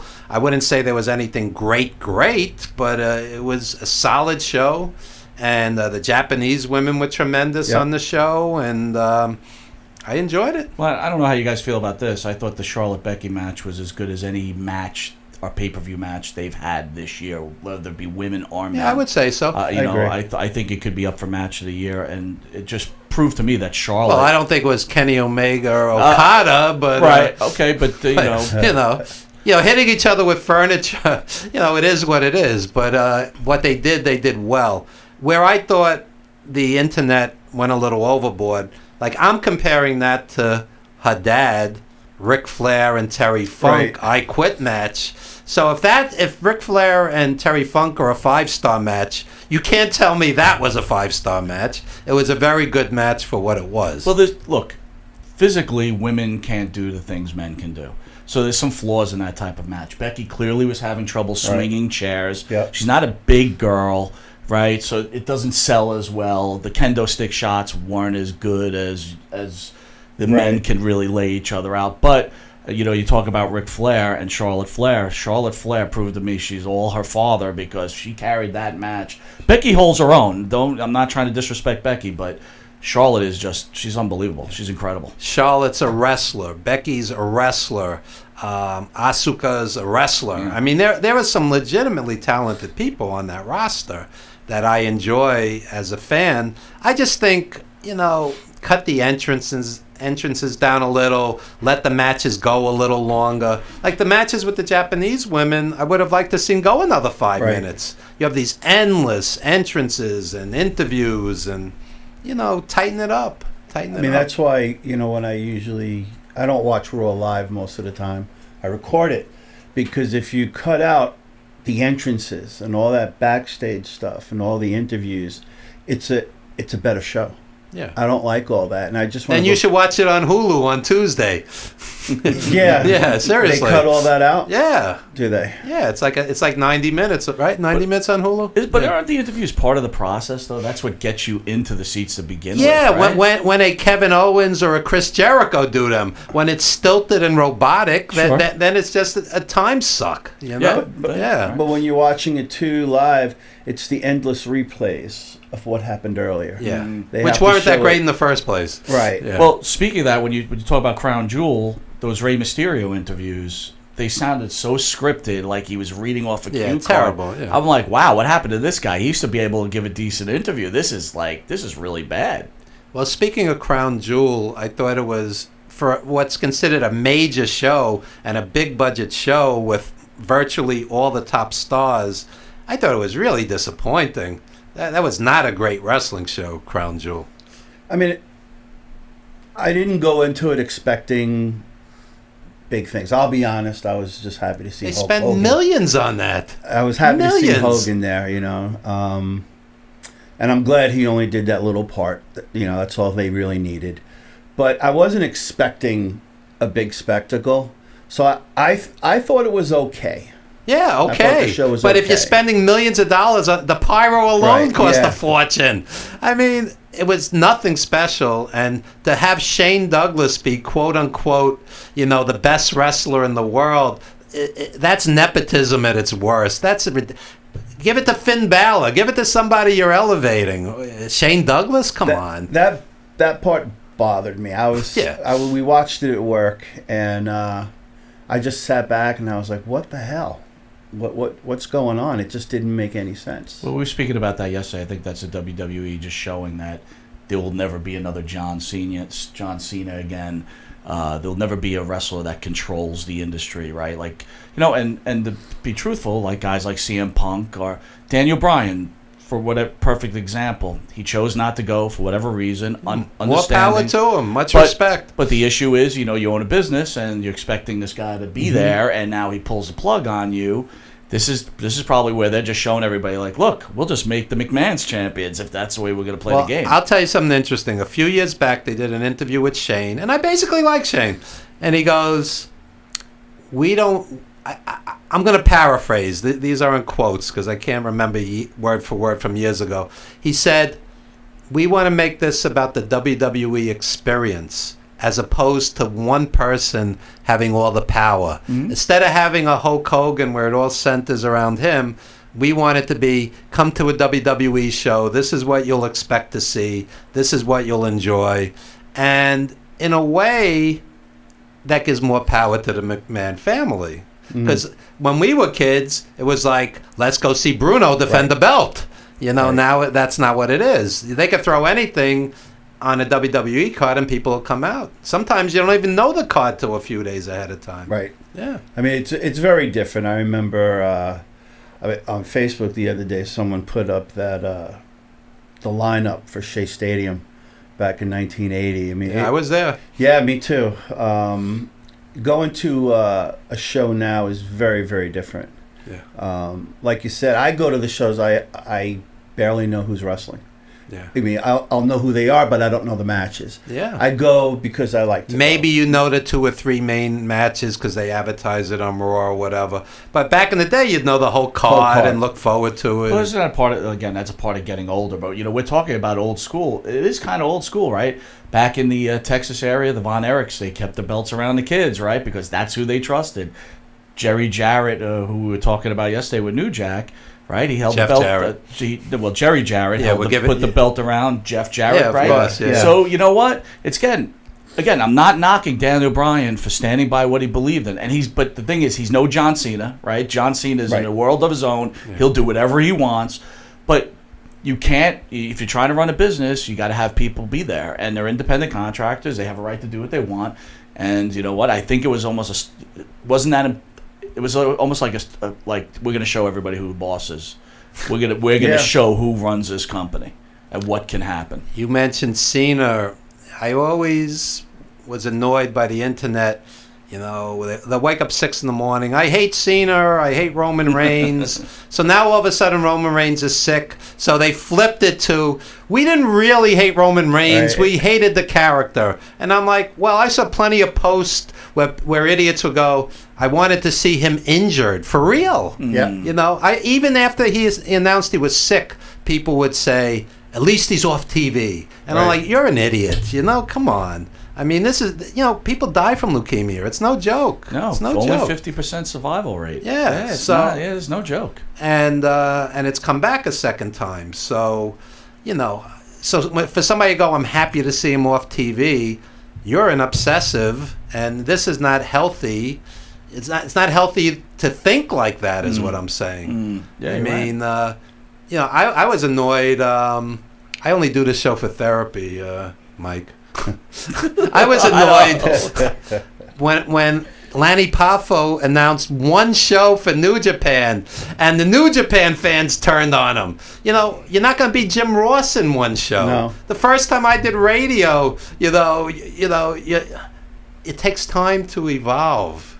I mean, come on. It's a different brand of fans out there. And But I it's like think- it's like a wolf pack mentality. Look, I was on the floor for Evolution, right? And I was 15th row. For Raw, I was 3rd row, so I didn't recognize the problem so much because I could see. Right. 15th row, couldn't see a thing. All people do is stand. All they do is use their cameras. I don't even know. Like, I remember back in the day, I would just sit back and enjoy the matches and be really engaged in matches. Every time someone went to a top rope, people would stand. For what? No one could see anything. And you're right. Today's fan is totally different. Lanny was in studio. He's a fantastic guy. This new generation of fans have no respect for the old school guys, and it's, you know, they're just not, you know, it's, I don't know if it's going to work, but, you know, I enjoy them, but these new fans, He they just don't spoke like to it. you for an hour and a half. He's Yeah. a good talker. He's a great The talker. fact that it's not a bombardment of information Right. where you know every angle and every wrestler's, you know, history going back Yeah. 10 years, the expectations are ridiculous. Yeah, I you're mean, right. you know, give the guy more than one show to develop. I think he's a great talker. He's always been a great talker. So You know, and maybe funny and quirky. You know, it's like casting pearls to swine. Also, they're looking for Morrow, Jim Ross, who are great announcers, but it's a different style. well, you It's know a what? different Jim Ross style. wasn't the greatest announcer back in the NWA, Day WCW one. days. Right, in day one. Yeah. And you know what? Let's not forget the fact that they've got professional writers in the back feeding them information through their ear set. I don't know if that's what goes in New Japan, but I don't you know, know. that there's some, you know, distinct advantages that the WWE has and these announcers have, right? But when I saw a post after one show, fire him, I'm like, you know, that's pretty vicious. That is Pretty vicious. vicious. That I mean, is vicious. you could say, I don't like him as much as the previous guy or whatever. I like Don Callis. I Right. thought Don Callis is a very good announcer.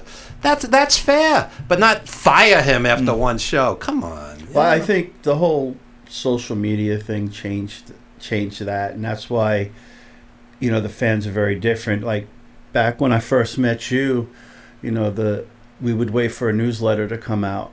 Yeah. You know, now everything. Now it's instant. It's instant. Like I had to I stayed off Facebook the entire day on Friday because we watched Crown Jewel at Yeah, 6 all the o'clock, spoilers come 'cause out. Everything's on there. Yeah. Back then, we would go to a show or we'd be watching TV, and you were literally surprised. yeah. You know, the passion was there. Now it's like everybody knows, and just going back to the fans, you know, you throw a drop kick and they're chanting, "This is awesome." Yeah. This is awesome. They haven't right. even locked up. The two guys they like are looking at each other. They go, "This is awesome." That's what's happened at Evolution. Every move. This is awesome. Holy shit. And whatever. You deserve it. It's like, oh my God. I announced Thursday, I will never go to another live event again. Never. It's it. I am done. People dressing up. It's like a costume. It's just not the same. No. And you know, the other thing is with social media, if Lanny Poffo was sitting next to you, I stood next to the guy. You wouldn't tell him, but to his face that he should be fired. You'd probably be a little worried, right? Well, there have been actual studies where they said there's this wall. It's one person on a computer and someone else on a computer miles away. Like Skip Booker and I, we have different politics. We've argued, but we're friends. When we see each other, we're happy to see each other. Right. But across a computer screen, if you're talking to a stranger, it's like kiss my ass. And you wouldn't say that if the guy's 6 That's foot right. 2. You know, Yeah. it's a whole different mentality, right? Absolutely. So, what are you guys enjoying as far as wrestling? We're bitching a lot. What are you guys enjoying? Well, as far as the WWE goes, I enjoy Brock Lesnar. Yeah. You know. Yeah, a lot of the so-called smart fans hate Lesnar. I look at this guy and I'm like, this guy's scary. He's a great heel, right? Yeah, and I do watch some indie stuff. I don't know if you've heard of Myron Reed. No. Myron Reed is a young up-and-coming wrestler based out of Kentucky. Wrestles for the IWA, does a lot of stuff in the Mid-South. He's someone to watch. So you're from New York. Yeah. Tell me how you tapped into this group and this wrestler. Well, with Myron Reed, what happened was he put a thing on Facebook a couple years ago that he had to go to a show and was scraping through his seats for change, for gas. Wow. So I Western Union him $20 so he can get to the show. You're a real fan. And that was how we connected. And over like the last year and a half, I've helped him with some merchandise stuff, you know. And I was just watching his videos, really, really good. I mean, I like Evolve. Yeah. When they come around, I'll go see them in Queens. Yeah, I've seen Evolve. They're a quality group. And yeah, I'm okay with Impact. I don't have a problem with Impact. I watched Homicide against Pentagon the other day. It's excellent. Yeah. Impact is improved. Definitely has. Oh, yeah. I watched their last 2 pay-per-views. They're both quality shows. I'll tell you, I've been disappointed with Impact house shows. I've gone to their house shows, and they had, like, you know, Kurt Angle in an 8-minute main event, and then you have 40 minutes of intermission hawking merchandise. I was disappointed with the house shows, but the last 2 pay-per-views and even the TV show, it's really improved. Yeah, it's gotten a lot better. And I just changed my whole cable package, and now I have Pop so I could watch it live. Yeah. Cool. Yeah. So what are you enjoying, Mike? You, the Pharaoh, right? You guys love your wrestling. I'm a big storyline guy. If they don't talk me into the seat, if you don't sell me on a good storyline, very hard for me to watch the match. Because a lot of the matches, they all blend together. I mean, it's all been done. There's not much more they can do. Well, to me, the last great storyline was Daniel Bryan. You know, climbing to the top. Yep. Davey versus Goliath. That was a long time. That That was a long time. Yeah, ago, I mean, I watch these things and I'm like, I don't care about DX wrestling, No. the Brothers of Destruction or whatever. You know, it didn't mean anything to me. We were laughing yesterday. It's like Kane's mask falls off. So who cares? You've been walking around with no mask for 5 years, and you're a mayor. Stop already. Yeah. It's like enough. The storyline's got to be. I mean, that's what got me with the whole. You know, the Becky Lynch Charlotte storyline is great. The Nikki Bella Ronda Rousey storyline I thought was great. That was. Even they have this Seth Rollins Dean Ambrose storyline seemed to be really good until this Monday. Till Dean I don't even know what they were doing with him. It was a nightmare. It was ruined already. I was like, this is terrible. The other thing is, as somebody who does media, sometimes I listen to the announcers and it's just grating. It's just like this inane chatter. I like Morrow. I like Nigel McGuinness. I like Corey Graves. Yeah. But many of the others, it's just incredible. I go, no, it's not incredible. It's okay. It's good. It's not incredible. Ric Flair and Ricky Steamboat were incredible. This isn't incredible. Don't call every match incredible. Well, I watched a little bit of the replay of Evolution, and it was when Alicia Fox came out, they called her a pioneer of women's wrestling. Wow. What's she a pioneer of? Not women's wrestling. I mean, explain that to me. I used to go to Garden to see Moolah and, Vicky Williams. Yes. You know, you talk about pioneers. Yeah. Did you guys hear about the owner of the Jacksonville Jaguars actually opening his own wrestling federation? No, I didn't hear No. this. I heard that yesterday. I don't know how true it is, but the guy's, I guess he's from Saudi Arabia. He's got tons of money. Wow. And he's looking to, compete against the WWE. I mean, maybe this is what wrestling needs. Yeah. Wow. when you had the Monday Night Wars, competition makes wrestling great. Yeah. You had some great stuff back then. Now it's so tedious, most of it. I mean, I love New Japan. I enjoy Ring of Honor. I don't think they are what they were 10 years ago, but I enjoy Ring of Honor. Evolve, as you said, quality. Yeah. Pro Wrestling Guerrilla. I mean, there's quality promotions out there. But a lot of it's the same. And sometimes too much of a good thing isn't good. You can't watch wrestling 24/7. It wears you out. Yeah, no, not me. I can't do it. And I haven't really felt that excitement since the Monday Night Wars. The TV shows were excellent back then. Yeah, when people use the word great, excellent, incredible, NXT takeovers are incredible. I don't think the TV show is incredible. I think the takeovers are incredible. Is there a point that either one of you have to be an event? Like, I have to be there. I can't miss this. I just have to be there. With me, it's more concerts. It's somebody that I just love. They're not around a lot. Well, that's my point. Pro wrestling, yeah. I can't imagine. I don't even know the last time I had to be at something. Like I found the hype for Ring of Honor and New Japan at the Garden. You know, tickets are $50 to $300. Right. I've seen New Japan and Ring of Honor in New York. It was never that great. To be honest, it was never that great.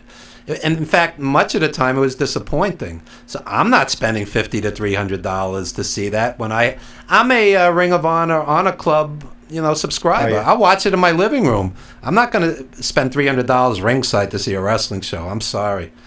Yeah. And I'm a Ring of Honor supporter. I brought Ring of Honor onto the wrestler movie. Mike, what if you could get ringside with someone like, let's say, Alexa Bliss wrestling? Well, I did. Just for argument's sake. Well, maybe. But no. But in all seriousness, you can't even... Again, I will not ever go to another WWE event or sit on the floor. You could sit in the cheap seats and get a better look. Yeah. And hear... I mean... Absolutely. I was watching a television the whole time. This is pointless. The worst thing I've... And again, no one has any respect. They all stand. It's funny because my friend was saying the same thing about concerts. He says it's like a very selfish... everybody stands. They don't care. You can't see behind them. That's right. Yeah, you're better off in an elevated seat. We were at the Garden at Eagles concert. People are standing. What are you standing for? And they're videotaping it. Like, if you wanted to watch Evolution, why you videotape? Stay at home and watch it on a pay-per-view.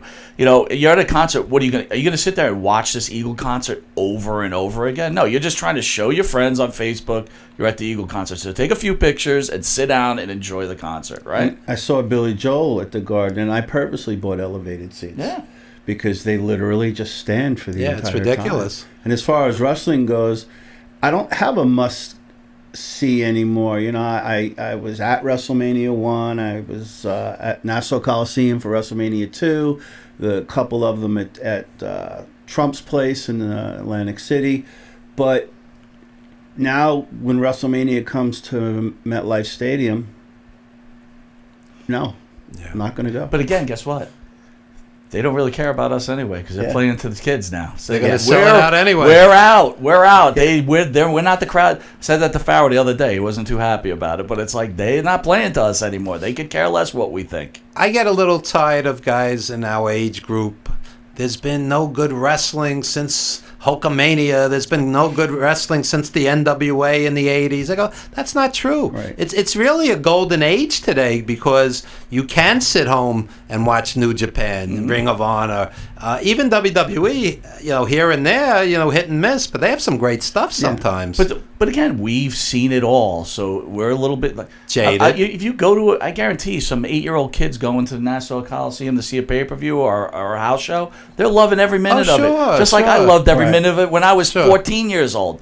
It's different now. So, and what's interesting is if we watched some of the matches we saw in the 70s or 80s, you would go, that's a 4-minute rest hold. This isn't that great, Right. As a kid, you're like, wow, this is great. I got to tell you, so Farrell's always like, do you ever watch the old school? I said I refuse to because I have such great memories of the matches, like Morocco in the 1 hour Broadway with Backlund. I started to watch it, and there's some slow spots. This is really bad. I can't. I wouldn't say it was bad, but there's some slow spots. Let me put it this way. I don't want to ruin memories. Right. I will not ruin my memories. So I remember how it was, and I don't want to know anything different. But then again, I will tell you, the water settle score between Piper and Hogan before WrestleMania, Yes. I could watch that a million times because that match was hot from the beginning to end. That thing had Oh, yeah. everything going. So those two could really hit a home run. Okay, so Mike, you do Monty and the Pharaoh Thursdays, 8:05. Tell the viewers a little about your show, and you have some big autograph signings coming up. Yeah, we do, with the help from you and Village Connection and some other people. Our show's from 8:05 to 9 p.m. This Thursday will be 1 year. Wow, at radio, congratulations. at Village Connection. Thank you. Basically, we're just two guys that grew up together enjoying pro wrestling and ended up having a broadcast here on Village Connection, and now we're getting the opportunities to sit down with some of these wrestlers that we grew up watching, and actually, we know plenty to ask, and we just don't ask the regular questions about their career. We want to know about the inside stuff, and again, try to be truly respectful for them, because we do respect their skill and their talent and everything they've done in the past. He had New Jack sitting right here yesterday. Yeah, it was, Yeah.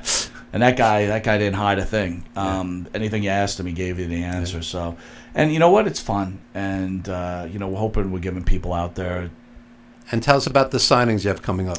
We've got Larry Zbyszko this Saturday from 4 to 5, just Right here in studio, right in 21 studio. Walt Whitman Road, Larry Huntington Zbyszko. Station. I would never think I would ever be sitting at the same room with Larry Zbyszko. He did some announcing for The Wrestler. I brought him in. Nice guy. Did he? Very nice really guy. good. Yeah. He's incredible. And he's an intelligent guy. Yeah. Oh, by far, right? Yeah. And then we have Abdullah the Butcher on Sunday from, I think, 2 to 3, right? So 1 to 2, right? 1 to 2, thanks. 1 to 2, yeah. So yeah, and then we're going to take a little break with the interviewing thing and start off next year. We've got we applied for some press passes, some Comic-Cons, and got into some Comic-Cons, and we're doing okay. It's fun. We're having a good time. Awesome. Anything you want to plug, Skip? I'm a social worker at a place called Fountain House in New York City. Evan has been there before, and hopefully when the 350 Days DVD comes out, you would come back and join us, and we could screen it and do a Q&A like we did with The Wrestler. Yeah, that'd be fun. Yeah. That'd be fun. 350 Days with Billy Graham, Greg Valentine, Bret Hart. We're getting our distribution deal very shortly.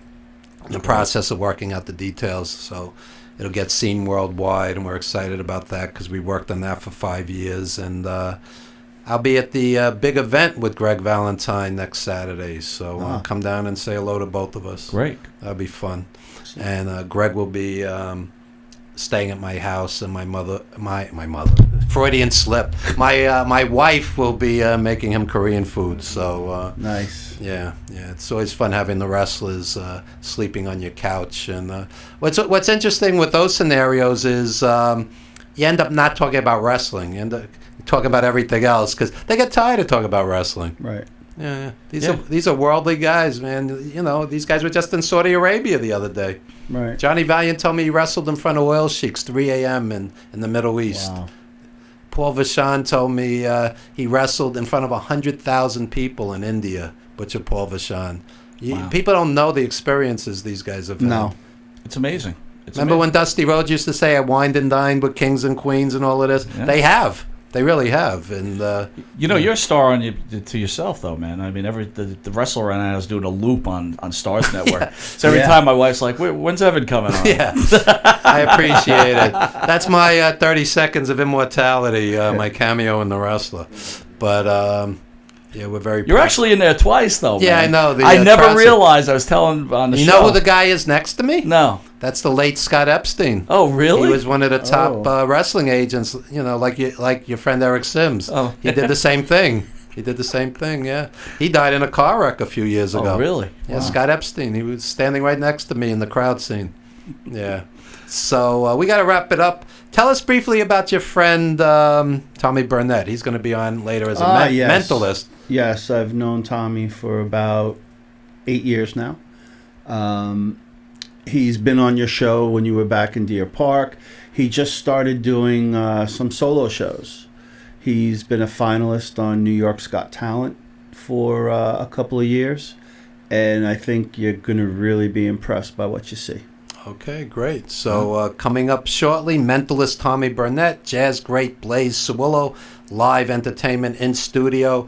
And for you wrestling fans out there, next Saturday we have Hollywood from Glow in studio. Nice. And a bunch of other wrestling folk. But Hollywood from Glow, flying in from Hollywood. So I'm rare New York excited. appearance. I'm excited for her. And she's beautiful. Yeah, she is. Beautiful inside and out. Just the nicest person. And we're going to do some acting with Chris Anino. Huh? Yeah, so that'll be fun too. Hollywood and myself and a bunch of other people. They'll all be in studio, and later that day we're going to And Jim shoot some Savali. scenes. What's that? And Jim Savali. You're gonna be Jim here? Savali's going to Yes, act I in the am. movie also. I'm playing the mortician. Really? The funeral director. Nice. You guys could play like hitmen. Okay. Yeah. Yeah, or a tag team. You guys could, Yeah, you guys could funny. pose for like an older tag team, you know, like the Vashans. The time to retire But tag you gotta team. wear the onesie thing. Oh, yeah. The singlet. The singlet, right. You know, I found the singlet I used to wear I'll in bet. high school. Yeah, it doesn't fit over my leg anymore. All right, so we're gonna call a. Oh, while we're in the wrestling spirit, let me just quickly thank our sponsors: SWF Wrestling.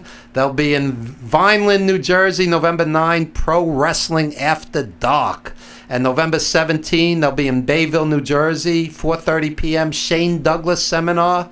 And at 7:30, SWF Wrestling presents Extreme Fallout. That's in Bayville, New Jersey, Saturday, November 17, right around the corner. SWF Wrestling. We're grateful for their sponsorship. And we'll be right back with more of the Evan Ginzburg Show at VillageConnectionRadio.com.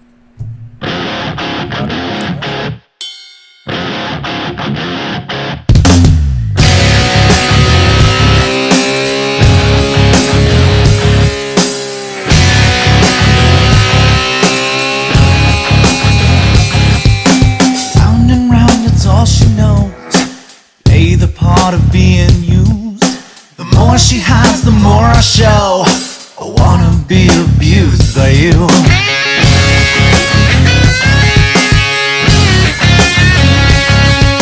Her body's like an undertow. You're drowning everything in me. The way she moves, the way she knows everything I need. This night, she shines like diamonds.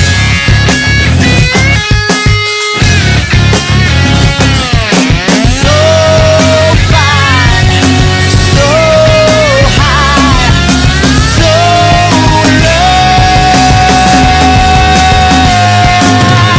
I fall down, but only 'cause I'm wasted. And I'm so down with everything she's taken. It's like the more you break me, the more I like to take.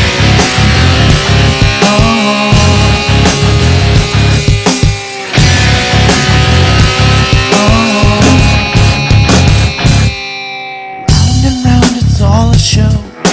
I'm the one that's being used. The scars are just the afterglow of living on a fuse.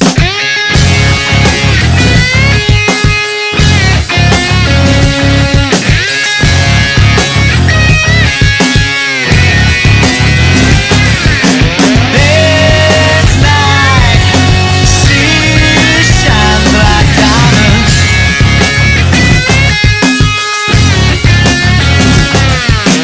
So fine, so high,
'cause I'm wasted.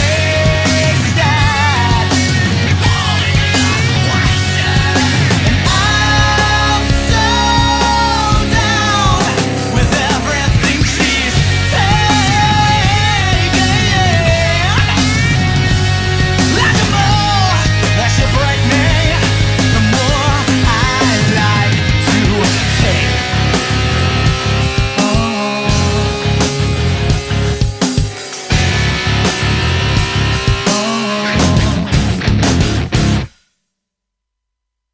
All right, we are back with the Evan Ginzburg Show at villageconnectionradio.com. And as always, an eclectic mix. We went from pro wrestling. Now we're going to talk jazz. And later we're going to have mentalist Tommy Burnett. But right now we are honored to have jazz great Blaze Sawullo. And Thank you, Evan.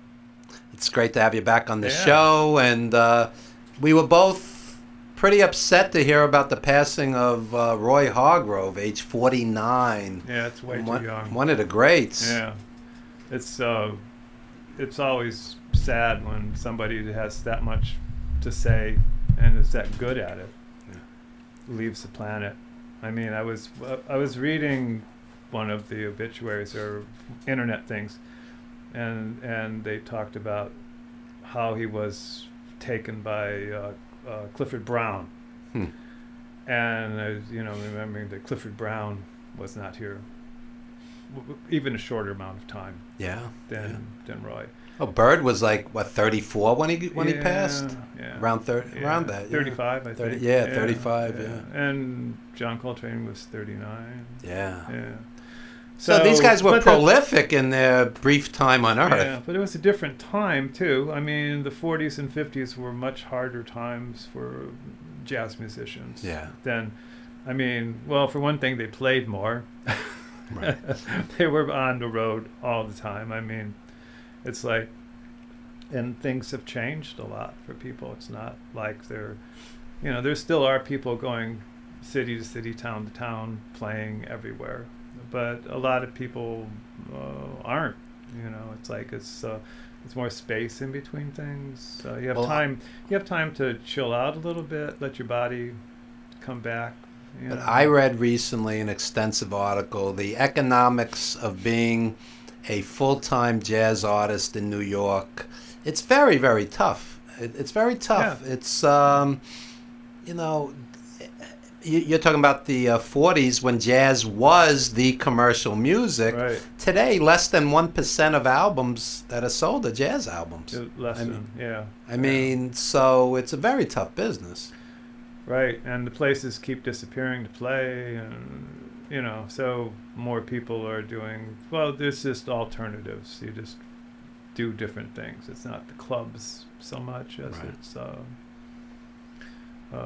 maybe semi-private situations. Right. And you produce your own records? I do. I'm also on other labels. Sure. Right. But to fill in the gaps.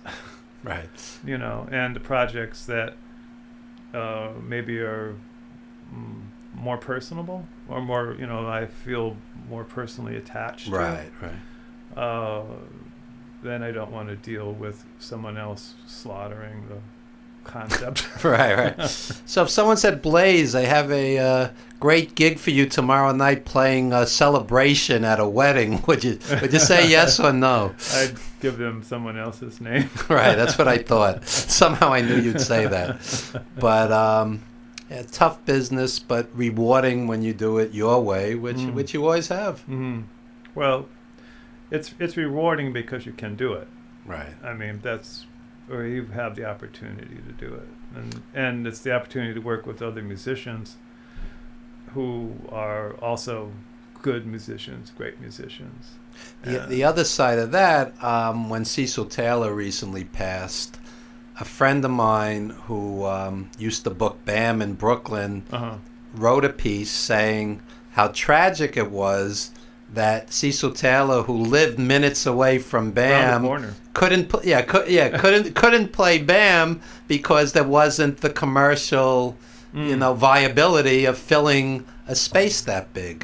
You could be one of the greatest artists of all time and still not have that commercial viability, which Well, It says something about the business. yeah. I mean, it does, and it maybe just there were probably other factors involved that came to play, and whether it happened or not. I mean, I wouldn't just say it was because of that. There was other concerns and interests. I mean, the BAM is basically a theater set up for a presentation, some kind of opera, some kind of dance. So it's not. But that said, he did live around the corner from me. Yeah. So Yeah, you would think it would be a natural. It would have been an easy gig. It would have been. If I were booking it, the guy would have done a residency. You know, right. I look at things differently. Yeah, it should have been. It should have been. Well, But there were other musicians also that lived in that area that were well known that never played there. So Wow. yeah. Wow. I mean, he was not the only. I mean, that area was like a magnet at one point. For, Oh yeah, yeah.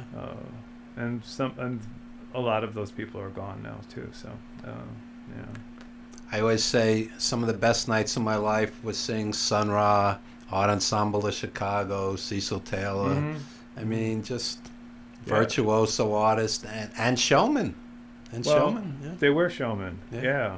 I mean, Sun Ra definitely was a showman. I mean, he presented theater. You know. I once saw Sun Ra at the Squat Theater New Year's Eve. That's Oh, how I yeah. brought in the New Year. Yeah. I once took a date to see Sun Ra and she didn't like it, and that was the last time I went out with her. I go, she has no taste. I can't date her. Yeah. She didn't make it through the third set. She didn't make it through the third date. Uh, So, true story. True Yeah. story. Yeah, no, the orchestra was amazing. Phenomenal. Yeah. June Tyson on vocals and just tremendous musicians. Allen. Marshall Allen. He's still out there. Yeah, Marshall. he's- I saw him leading the band at Lincoln Center this summer. He's like 93 now. Yeah. Still yeah. out there. And I he know. sounds great. I know. It sounds awesome. Yeah. I mean, that's he's played every day. I think the orchestra played with Sun Ra. They rehearsed every day. Wow. I mean, that's what I heard. They just played all the time. It was- Sonny Rollins, up until a few years ago, he's not playing anymore. He, I heard he's archiving now. yeah, he's archiving. Yeah. He said he would practice 2 hours a day. Yeah. Sonny Rollins. Like, Yeah. what do you have to prove? Well, Yeah. it feels good to play 2 hours. Yeah. I mean, it's part of your life. Sure. Sure. I mean, if you don't do it, then your body goes, what? yeah. I mean, it's yeah. I mean, he played more than that, I think, for a better part of his life, you know. I used to go see Sonny Rollins every year at the Beacon, at the Uh-huh. Bottom Line. I mean, Yeah. it was like religious experiences seeing that guy. You know, Oh, sure. unbelievable. Yeah. I know now we're left with YouTube. Yeah. Well, it's funny. It's funny you say that because sometimes I'll see somebody that I feel is obscure or Mhm. relatively obscure, and I'm just happy that they're being preserved. That they're still out there forever. It's a little piece of immortality that It is. there you are, and because some people never got that audience that they deserve, and I mean Sonny Rollins certainly did, but a Well, lot of yeah. people didn't. Yeah. And it's just nice that you could plug in a name and in 2 seconds there they are. There they are doing what they do. Yeah. Forever. Yeah, forever. Well, until something happens, I guess. I mean, the electromagnet polar shift or something, Right. and everything gets wiped As out. close to forever as forever is. They'll be on YouTube Yeah. and other media. Well, yeah. I mean, by other media, you mean what? Well, there's other social media besides YouTube. There's I mean, Facebook. I mean, Yeah. people are on Oh, yeah. Facebook forever. You Yeah. know, I mean, it's hard to get rid of you. I mean, but yeah, Google has kept track of everybody. What I find almost amusing is you'll see some late jazz or blues musician who never quite got the audience they deserve, and now they're on a T-shirt. Now they're on a stamp. You know what I'm saying? It's interesting. Well, yeah, I guess because people realized that they missed them when they were doing it. Yeah, I mean, I'm always fascinated with the people you find on YouTube, or people that I didn't know about or missed or something, and then I go and put them in, and there they are. I mean, it's like whoever,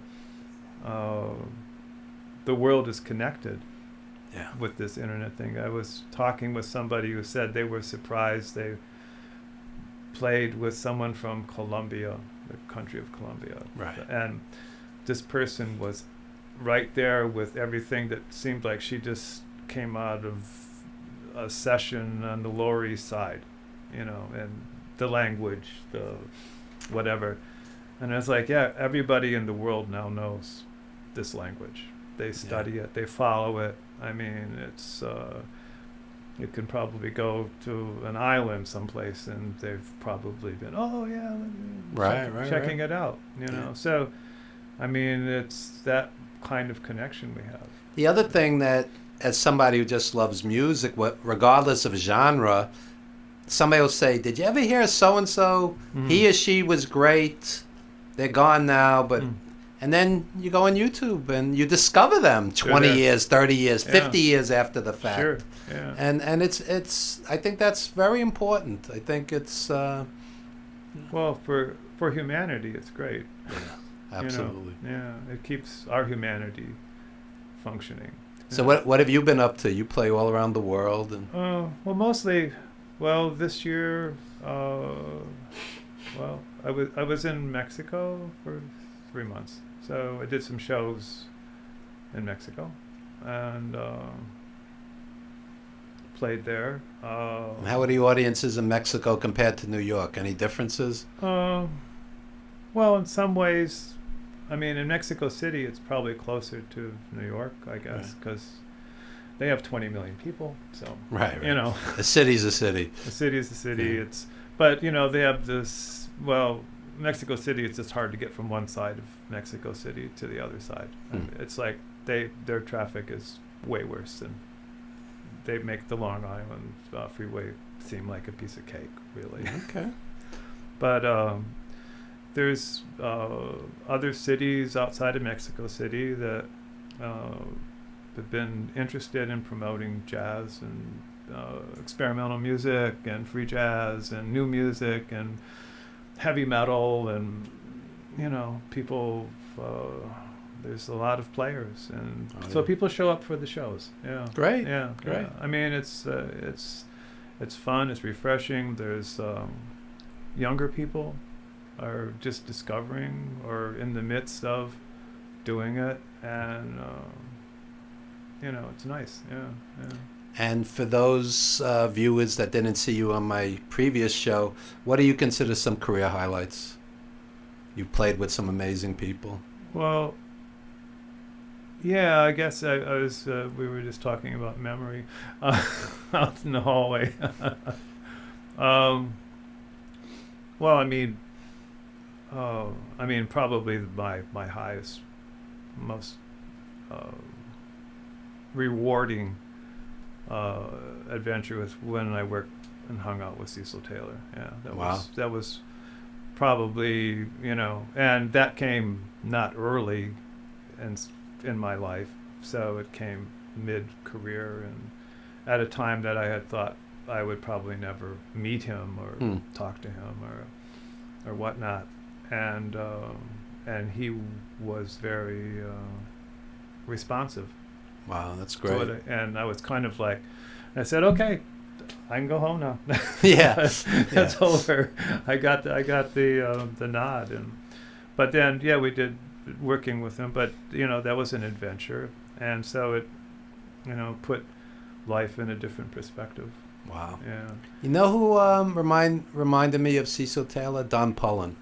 Yeah. So yeah, I could see that. I once saw Don Pullen playing so intensely his fingers were bleeding. Well, it was Yeah. Some pianos really suck. Oh, okay. Okay. They have little edges on them, and but it's playing. I think you can, if you can cut yourself, or if you do too hard, Wow. I was playing with a bass player in Mexico this past trip, and he had to have some things on his fingers because he had been playing too much, I guess.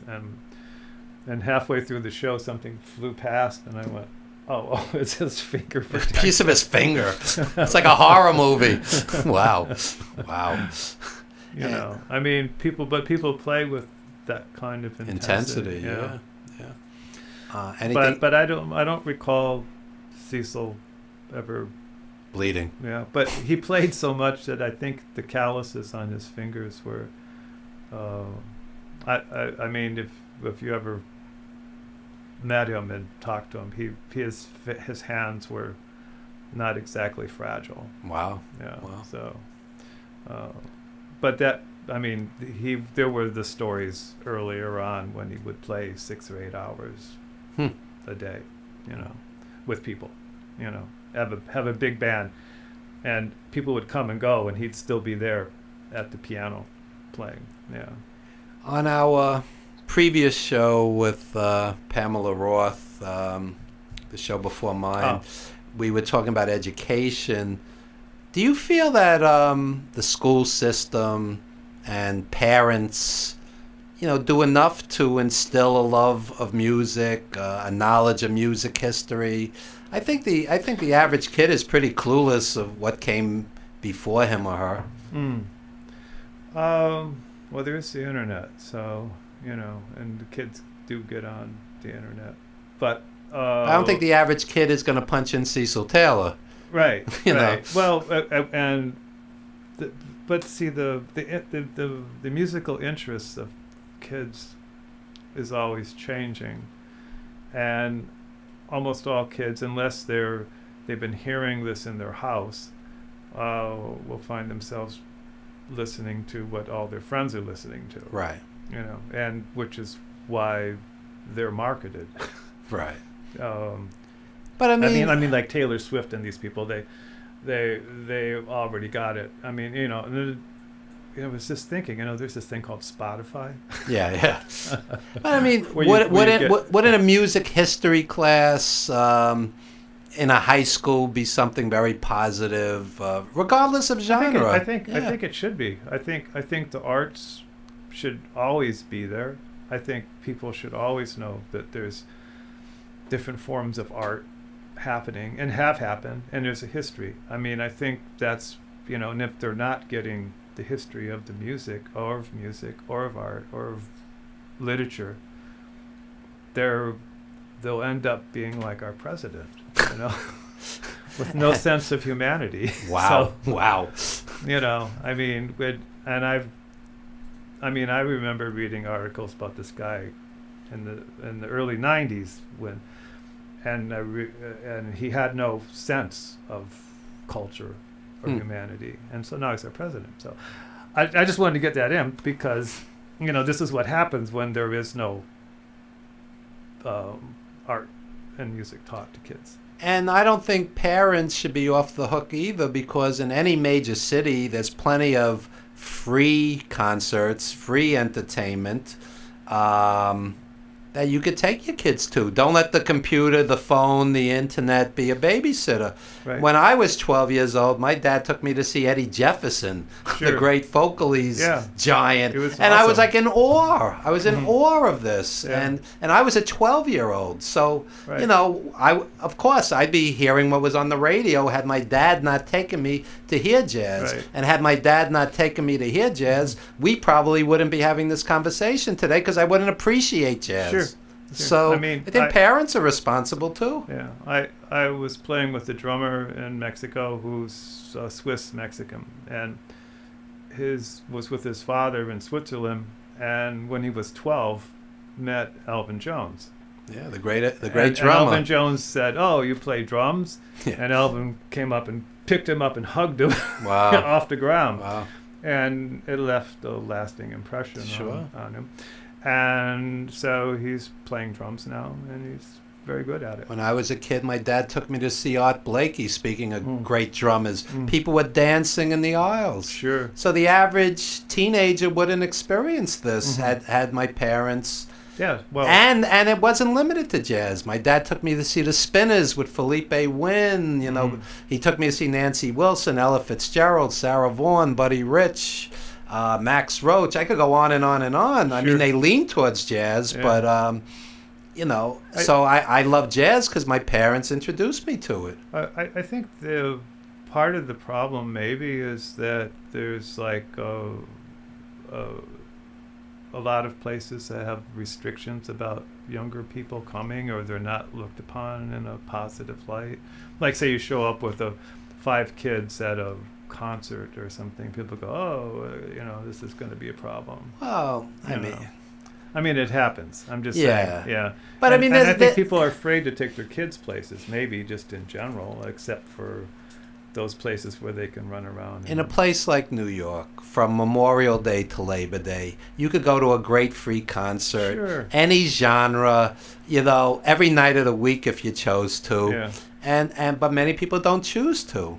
Well, So I mean, that's the other problem is there's many people are working longer hours than oh yeah, they used to, and they're a little more strapped for just getting around. I mean, it's not like the subway used to be $1. yeah. Now it's $2.75. Yeah, I mean, Yeah. there's these things that. But instead, and it's not even running, so they can't. I get agree. anywhere. I agree. But people are selectively poor. They'll Yeah. get the kid that $80 video game, but they won't take him to that Sure. free concert. Sure. You know, so Yeah. you also Yeah. have to prioritize. Right. They'll get the kid the $300 pair of sneakers, but they won't take him to the arts. Well, the problem is this: maybe the parent never had that encounter either. either, that may yeah. be true. Yeah, I mean, maybe they weren't. You're much they nicer than me. I'm Yeah. it's the teacher in me. Teach Yeah. your kids. Yeah. Well, I mean, I agree with what you're saying. I'm just saying that this is not something that just happened. I mean, you had a wonderful experience. My dad never made more than 25 grand in his life. Right. He worked 6 days a week, But 14 hours a day. He had a heart. Yeah, but I'm Yeah. just saying it wasn't like he was swimming in money, you know. But he would Yeah. he would take us places. Well, but I'm just saying there are people that don't have that heart. I understand. Yeah. I totally understand. Yeah, and it's unfortunate. But then the schools, I mean, when I was growing up, you know, I remember the schools made sure we got culture. They took us to the orchestra. Trips.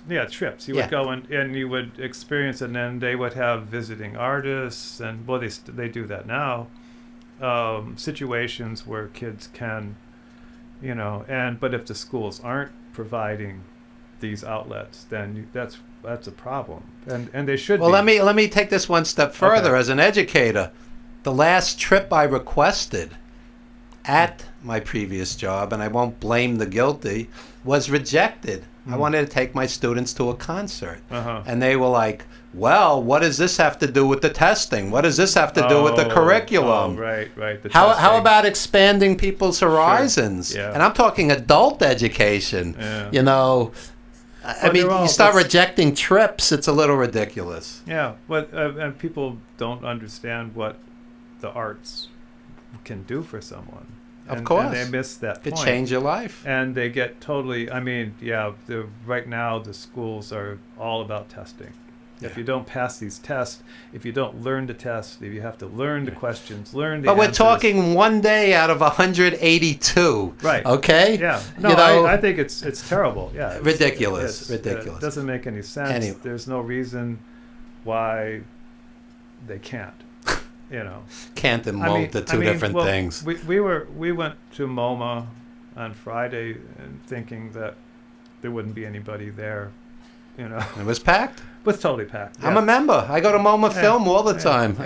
And there was incredible full of- movies. There were these schools coming through, Yeah. and so I was like, "Wow!" I guess they waited for Friday to take. Yeah. They couldn't take the kids to the museum. That's but right. but it was totally packed. So I don't know where they all came from. I mean, I don't know if they came from New York, New Jersey, wherever, or why all these people were there. I mean, I was thinking, it's not a holiday weekend, is it? You know. Well, then again, I forgot it was the marathon is today, so maybe that had something. People come for that. I I guess. don't know. I don't know. But MoMA's tremendous. I go to their film series all the time. Yeah, they have great film series. Unbelievable. They also keep up with the music. And Oh yeah, ways, they have you know? live music all the time. yeah. And there's some great players that come in there, and it's free a lot of times. Can't beat that. Yeah. Anything So- you want to plug? Anything? Any projects, gigs? Well, I'm going to recordings? be out of town next weekend, so if you're in Providence, I'm going to be in Providence. If you're in Portland, I'm going to be in Portland. Okay, performing. Performing. Okay. Yeah. Any websites, social media you'd like to plug? Well, yeah, all of them. Just my name on. And spell it. 'cause Okay, it's- BLAISE Right. SIWULA .com, and Okay. it connects you to all the social media and all of that. Yeah. Okay. And I do have my own label Right. called No Frills Music, and that's on CD Baby, There you go. and I'm on Spotify, getting pennies or half. I actually get parts of pennies. You know, sometimes I Yeah. get zero, even though. If it makes you feel any better, we did a documentary years ago, and I got a residual check. I think it was 24 cents. So I can relate to this. Yeah, I mean, Yeah. if you can get like, I have something that's been got over 10,000 streams, and I think I got maybe $20. What are you gonna do with all that money? Yeah, I know. I'm Yeah, joking. I just look at it. I go, yeah, there it Yeah. is. Yeah, Yeah, it's pretty exploitative. yeah. But I feel you as a Yeah. filmmaker. I feel you. Well, you Believe know, me. and speaking of YouTube, you know, at one point you could get money from YouTube, but now it's like, oh, you have to have like 60,000 something, Yeah. and so many followers, and it's sort of like, what? You know, it doesn't make any sense. But but yeah, I mean, You should become the world's oldest rapper. Get rid of that saxophone and make some money. Then kidding. I'd have to Kidding. rap. Yeah. Okay. That would be a whole other bad experience, I think. Yeah. Anyway, when we Yeah. come back, we're going to hear a live set with Blaze Sawillo, and it's been great talking to you as always. Likewise. And we're bringing a little studio audience, like a few people watching. Okay. Awesome. Great. We'll be right back Okay. with a live set.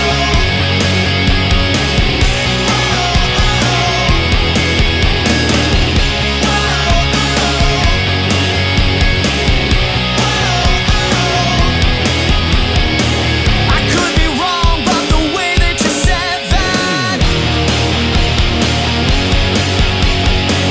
we don't belong kind of felt like an ending. I'm not trying to complicate it.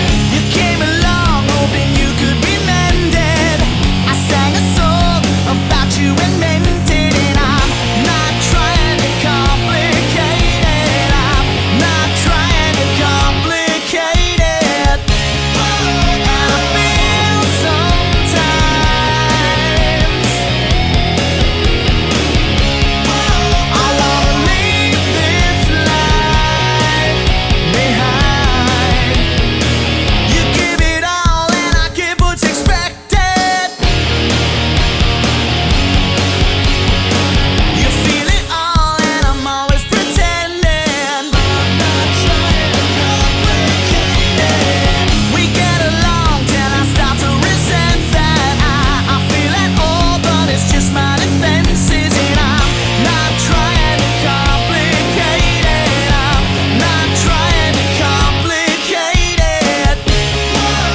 Thank you so much. Thank you so much.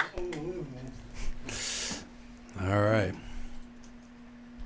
And when we come back, we have mentalist Tommy Burnett with a live set and a brief interview as well. Okay, we'll be right back, folks.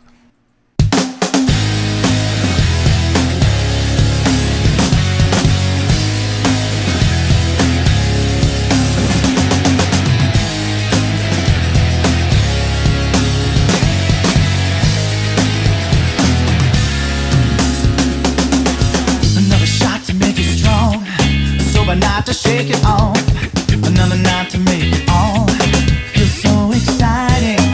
A hot kiss could start a fire. Whatever it is can make you high. You never miss when it's inside. It's so inviting. Over and over, I want you again. I want to be closer.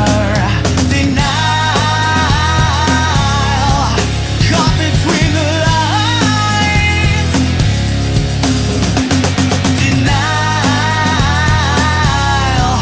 caught me by surprise. Another night could change it all. Where we lie is where we fall. One more brick to make a wall. So much for finding out. Another night for you to cry.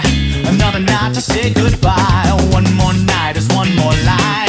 It's so defining. Over and over, I want you again. I want to be closer. Denial caught between the lines. Denial caught me by surprise. We try, hoping one night to decide. Hoping one night we cry. Hoping one night is enough. We lie, hoping one night we deny. Hoping one night still we try. Knowing one night's not enough. Over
Back with the Evan Ginzburg Show at Village Connection Radio, joined by Tommy Burnett, whose book is Develop Your Psychic Ability. So, Tommy, tell me, what's the first question I'm going to ask?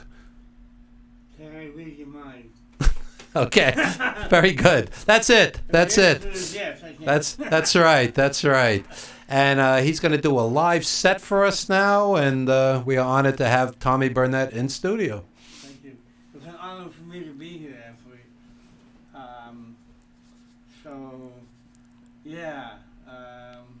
Before I began, anyone who doesn't know me, I was born with cerebral palsy. I was in a wheelchair until I was about 8 years old, and that is why I have a speech impediment. So you'll probably get used to it after a while. Most people do, but if anything I say to anybody in the studio that you don't understand me, just say, Tommy, could you say that again? And I'll be happy to repeat myself. So I'd like to start out with a general warm-up test. Let's see. Well, because Halloween was only a couple of days ago, this might be appropriate. There's a little game I like to call the assassination game, where we come up with... Politicians play that. Exactly. That's right. They do. Yeah. It was election day tomorrow, or Tuesday, is actually kind of appropriate to it. So, here's the deal. We're going to come up with a fictional character, and then we're going to come up with a method of assassination, and then we're going to come up with a day, like a holiday or a special date in mind, okay? And Okay. we're all going to play this game, okay?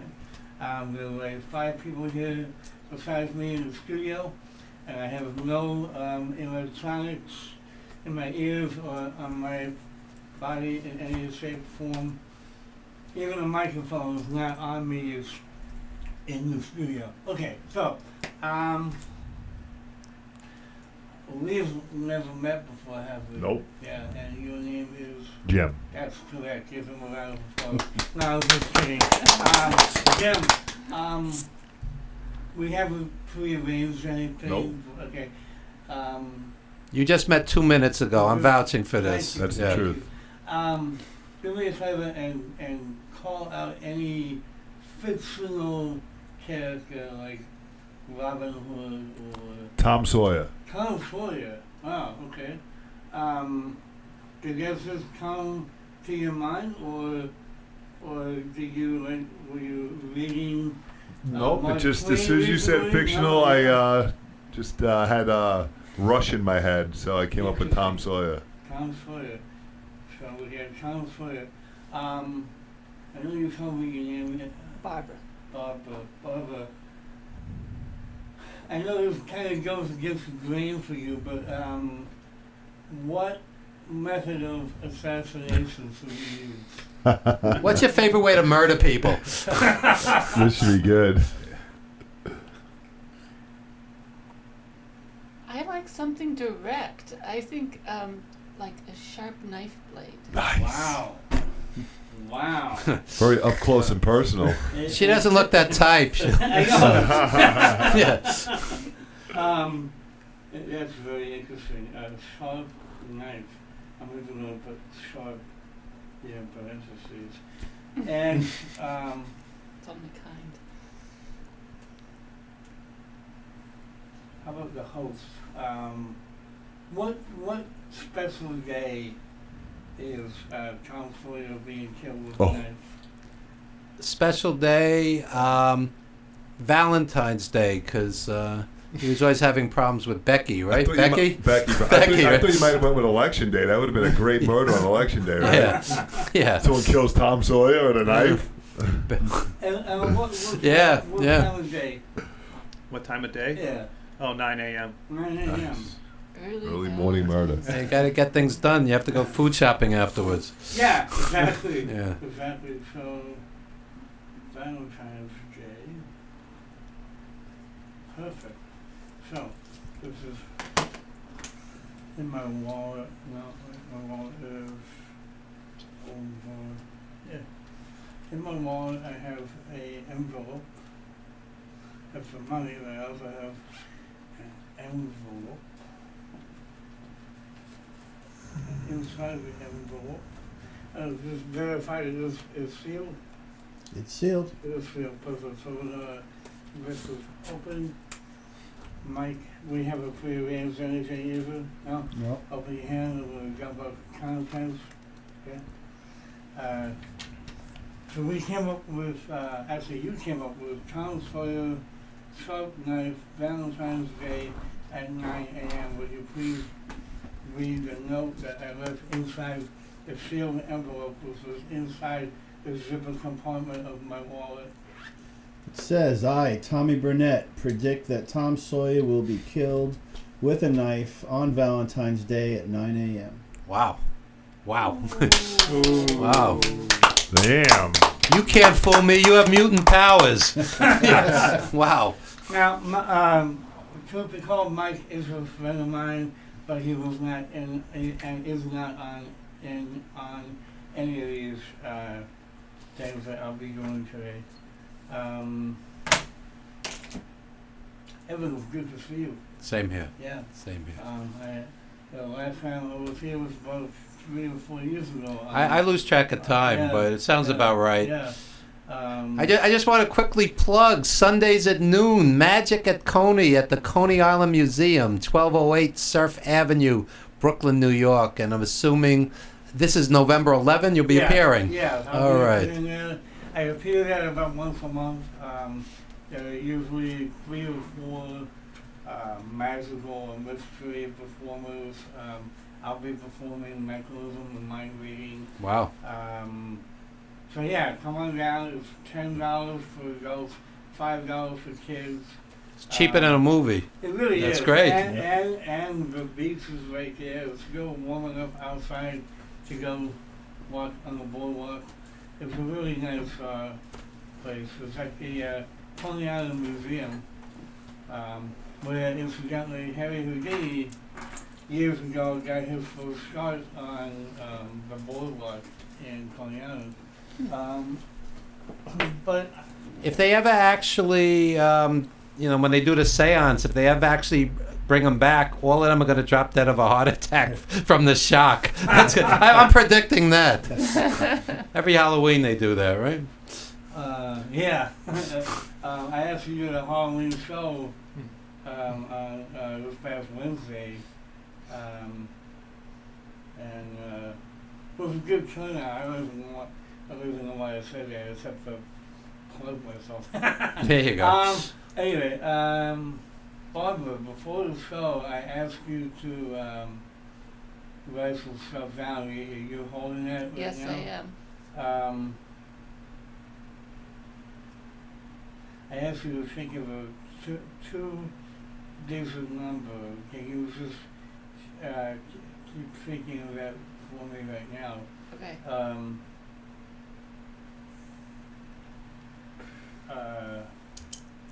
Actually, let me give them all to, might come up better on camera.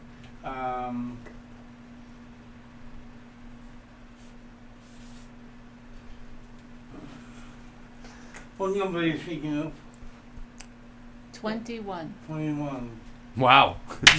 Wow. Wow. Yay. I'm impressed. That's pretty impressive.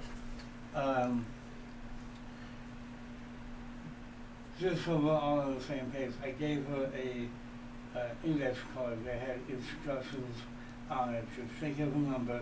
It didn't say anything about what number to think. It also asked for you to think of a geometric shape. Yes? Like a design. Choose a design. Yeah, design, that's right, yeah. So it could have been like a star, a square, wavy lines, a plus sign, or a circle, yeah? It's one of those 5 things, Mm-hmm. yeah?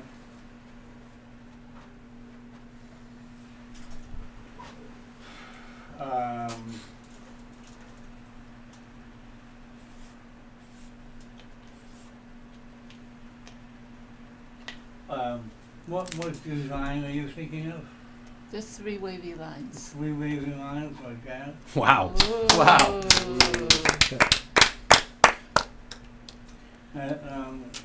So this is at 1 in 5. This is 1 in 100, because I think I said a number between 1 and 100. Two digit. Yeah. Okay, 2 digit numbers, so that would be between 10 and 99.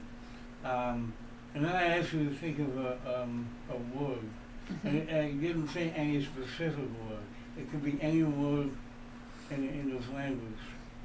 If you think about that word for me right now, and there's no monitor down here, I'm not like looking at any, I'm just kind of staring off into space, which I'm prone to do on many occasions. I don't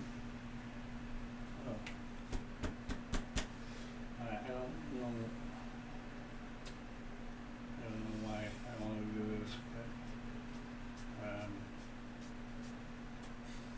does that make sense to you? That's related. Yeah, okay.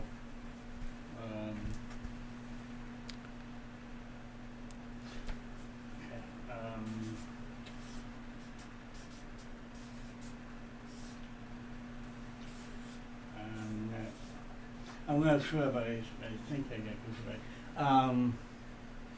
What were you thinking of? Solar. Solar. Okay, I was close. I wrote solo. Wow. Wow.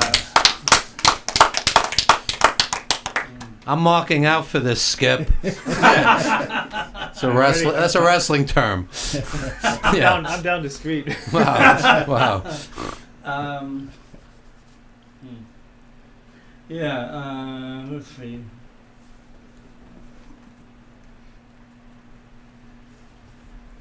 I got 3 books here. I got, I travel a lot, and when I'm at the airport, I often will buy trashy novels just so they put me to sleep on the plane.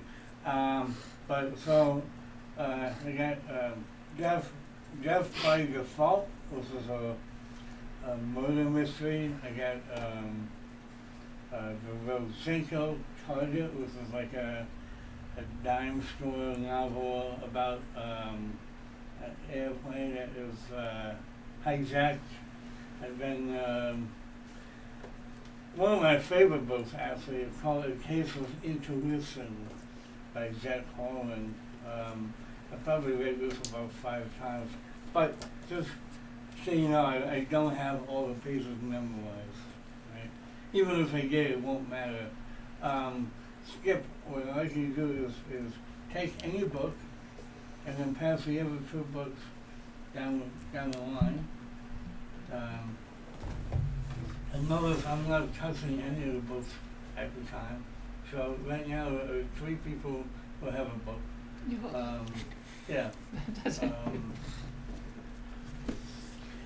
So you 2 do me a favor and open to any page in your book.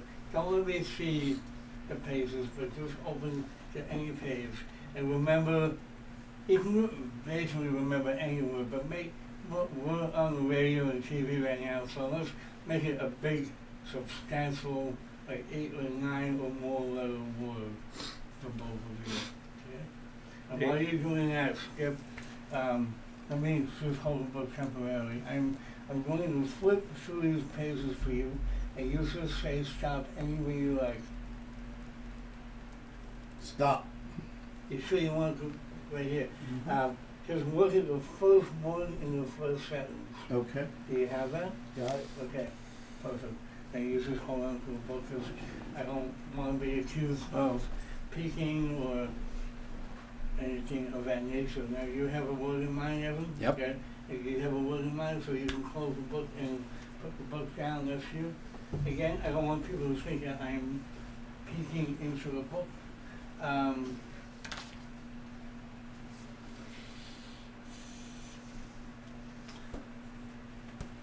Evan, I want you to think of the first letter in your word. Only the first letter in the word.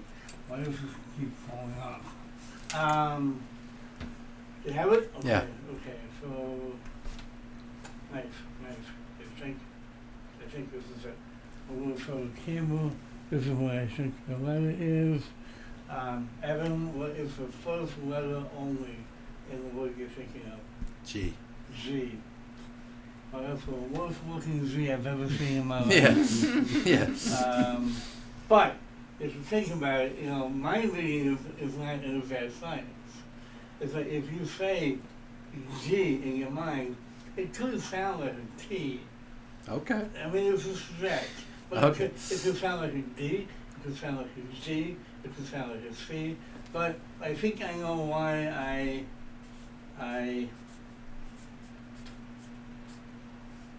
see, I love the word, I was thinking of the word ticket. Does that mean anything to you? It is related. It is related. Yeah, yeah. Okay. Okay.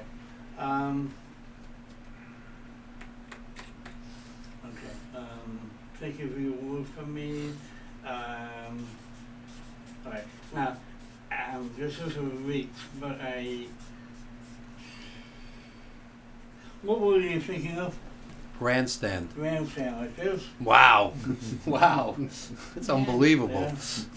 Yeah, we'll save this for Crazy, right? save this for Wow. posterity. Yeah. Let's do yours a little bit differently. Just imagine all the letters in your word for me. It just goes down the line. Oh wait, there's an E in there, yes? There's no E, are you sure? Wow. Because if you say the word in your mind, it kind of sounds like there's an E, like no, there's an I. It begins with an I, yes. Yeah,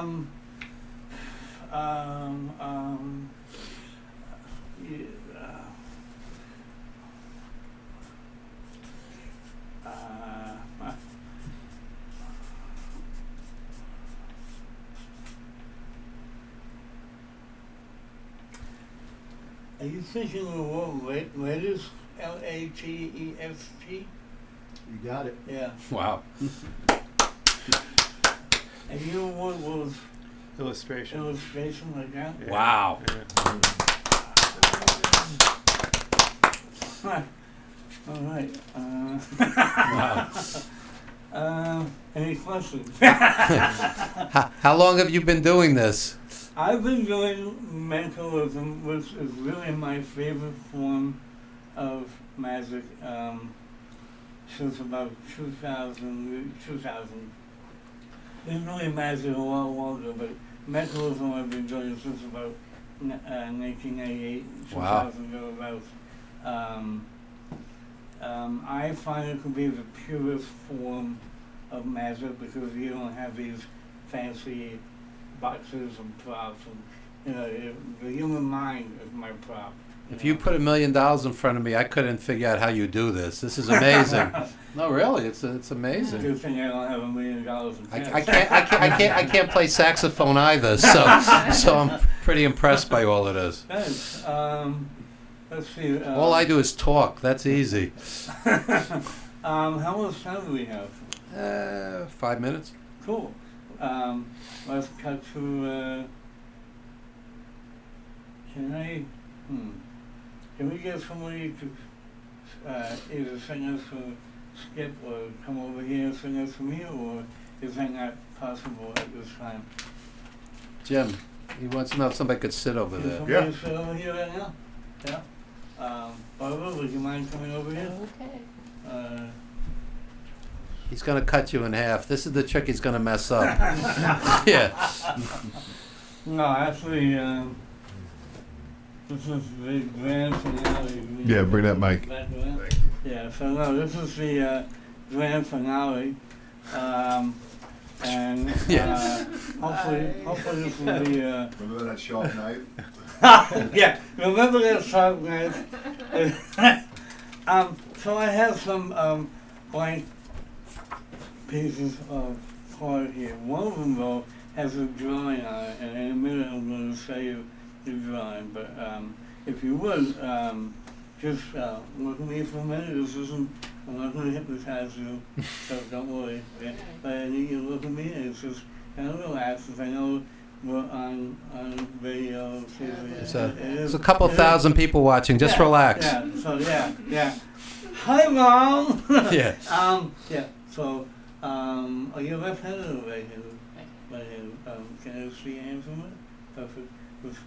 Yeah, this is what me, because I like to try and get to know people from the inside out, so, yeah. Creative.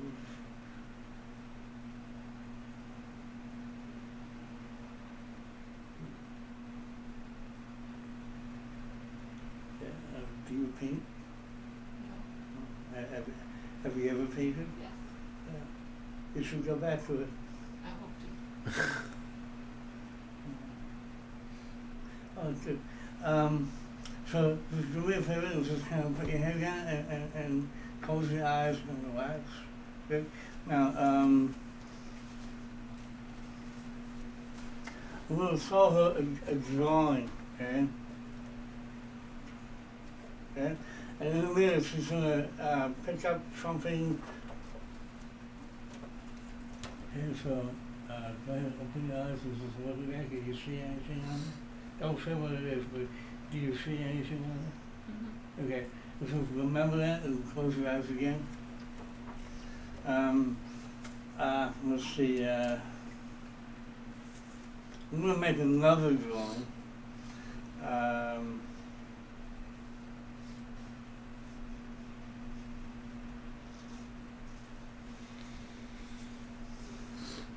see how well this comes out.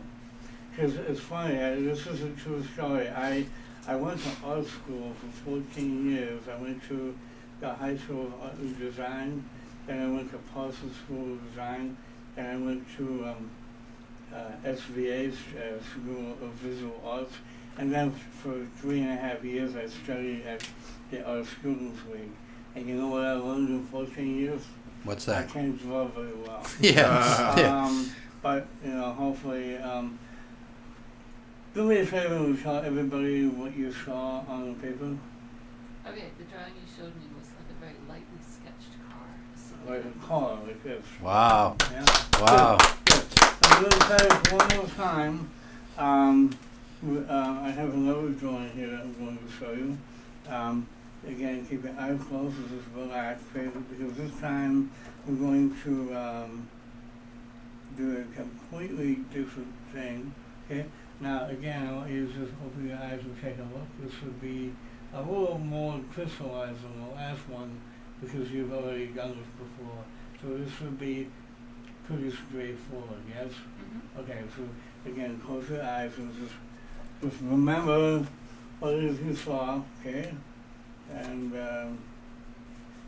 I'm beginning to think this is the wrong cat there. So let's see now. I think we have this, and yeah, that's fair too, and a couple of these.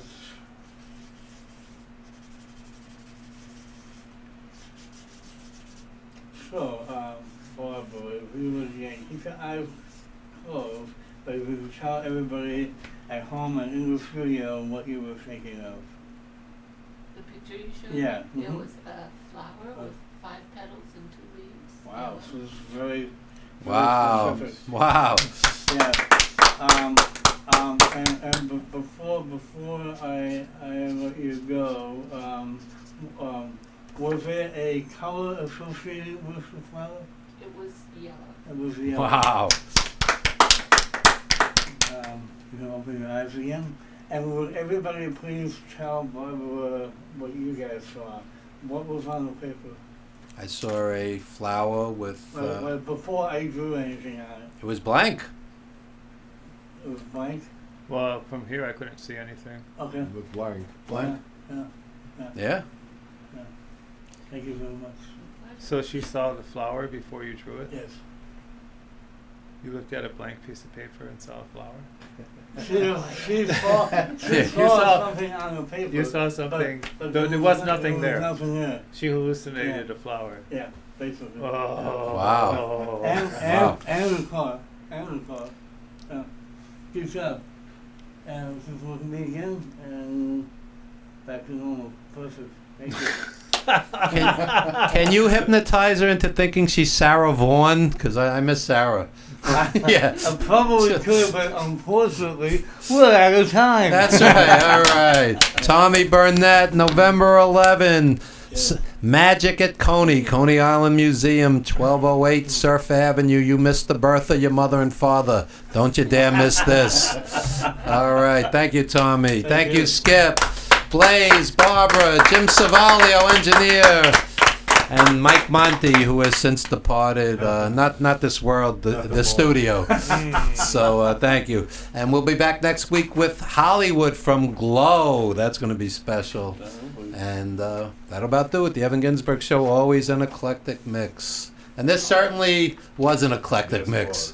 We'll see you next week, folks. Thank you.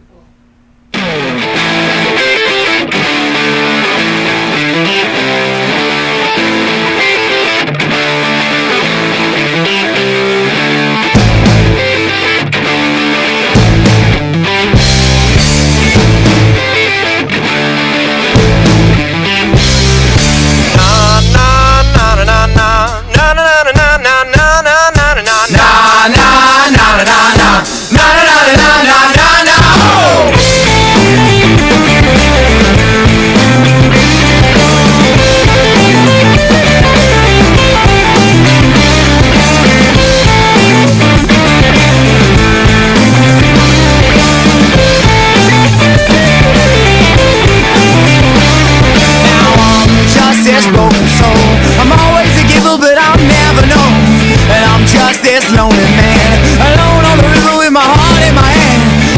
conversation, they're all dead. The lines cut off inside my head.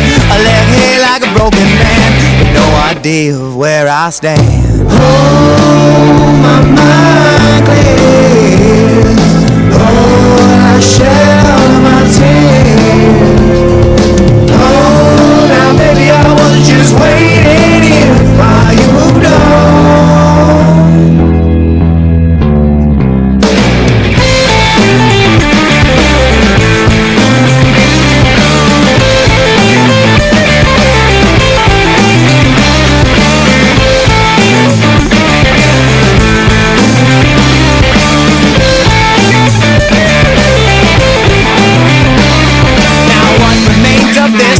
Soul is something I've always wanted to know.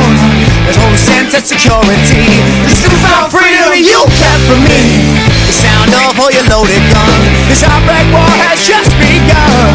The sound of all your loaded gun, this broken man has already won. Oh, my mind clears. Lord, I shed all of my tears.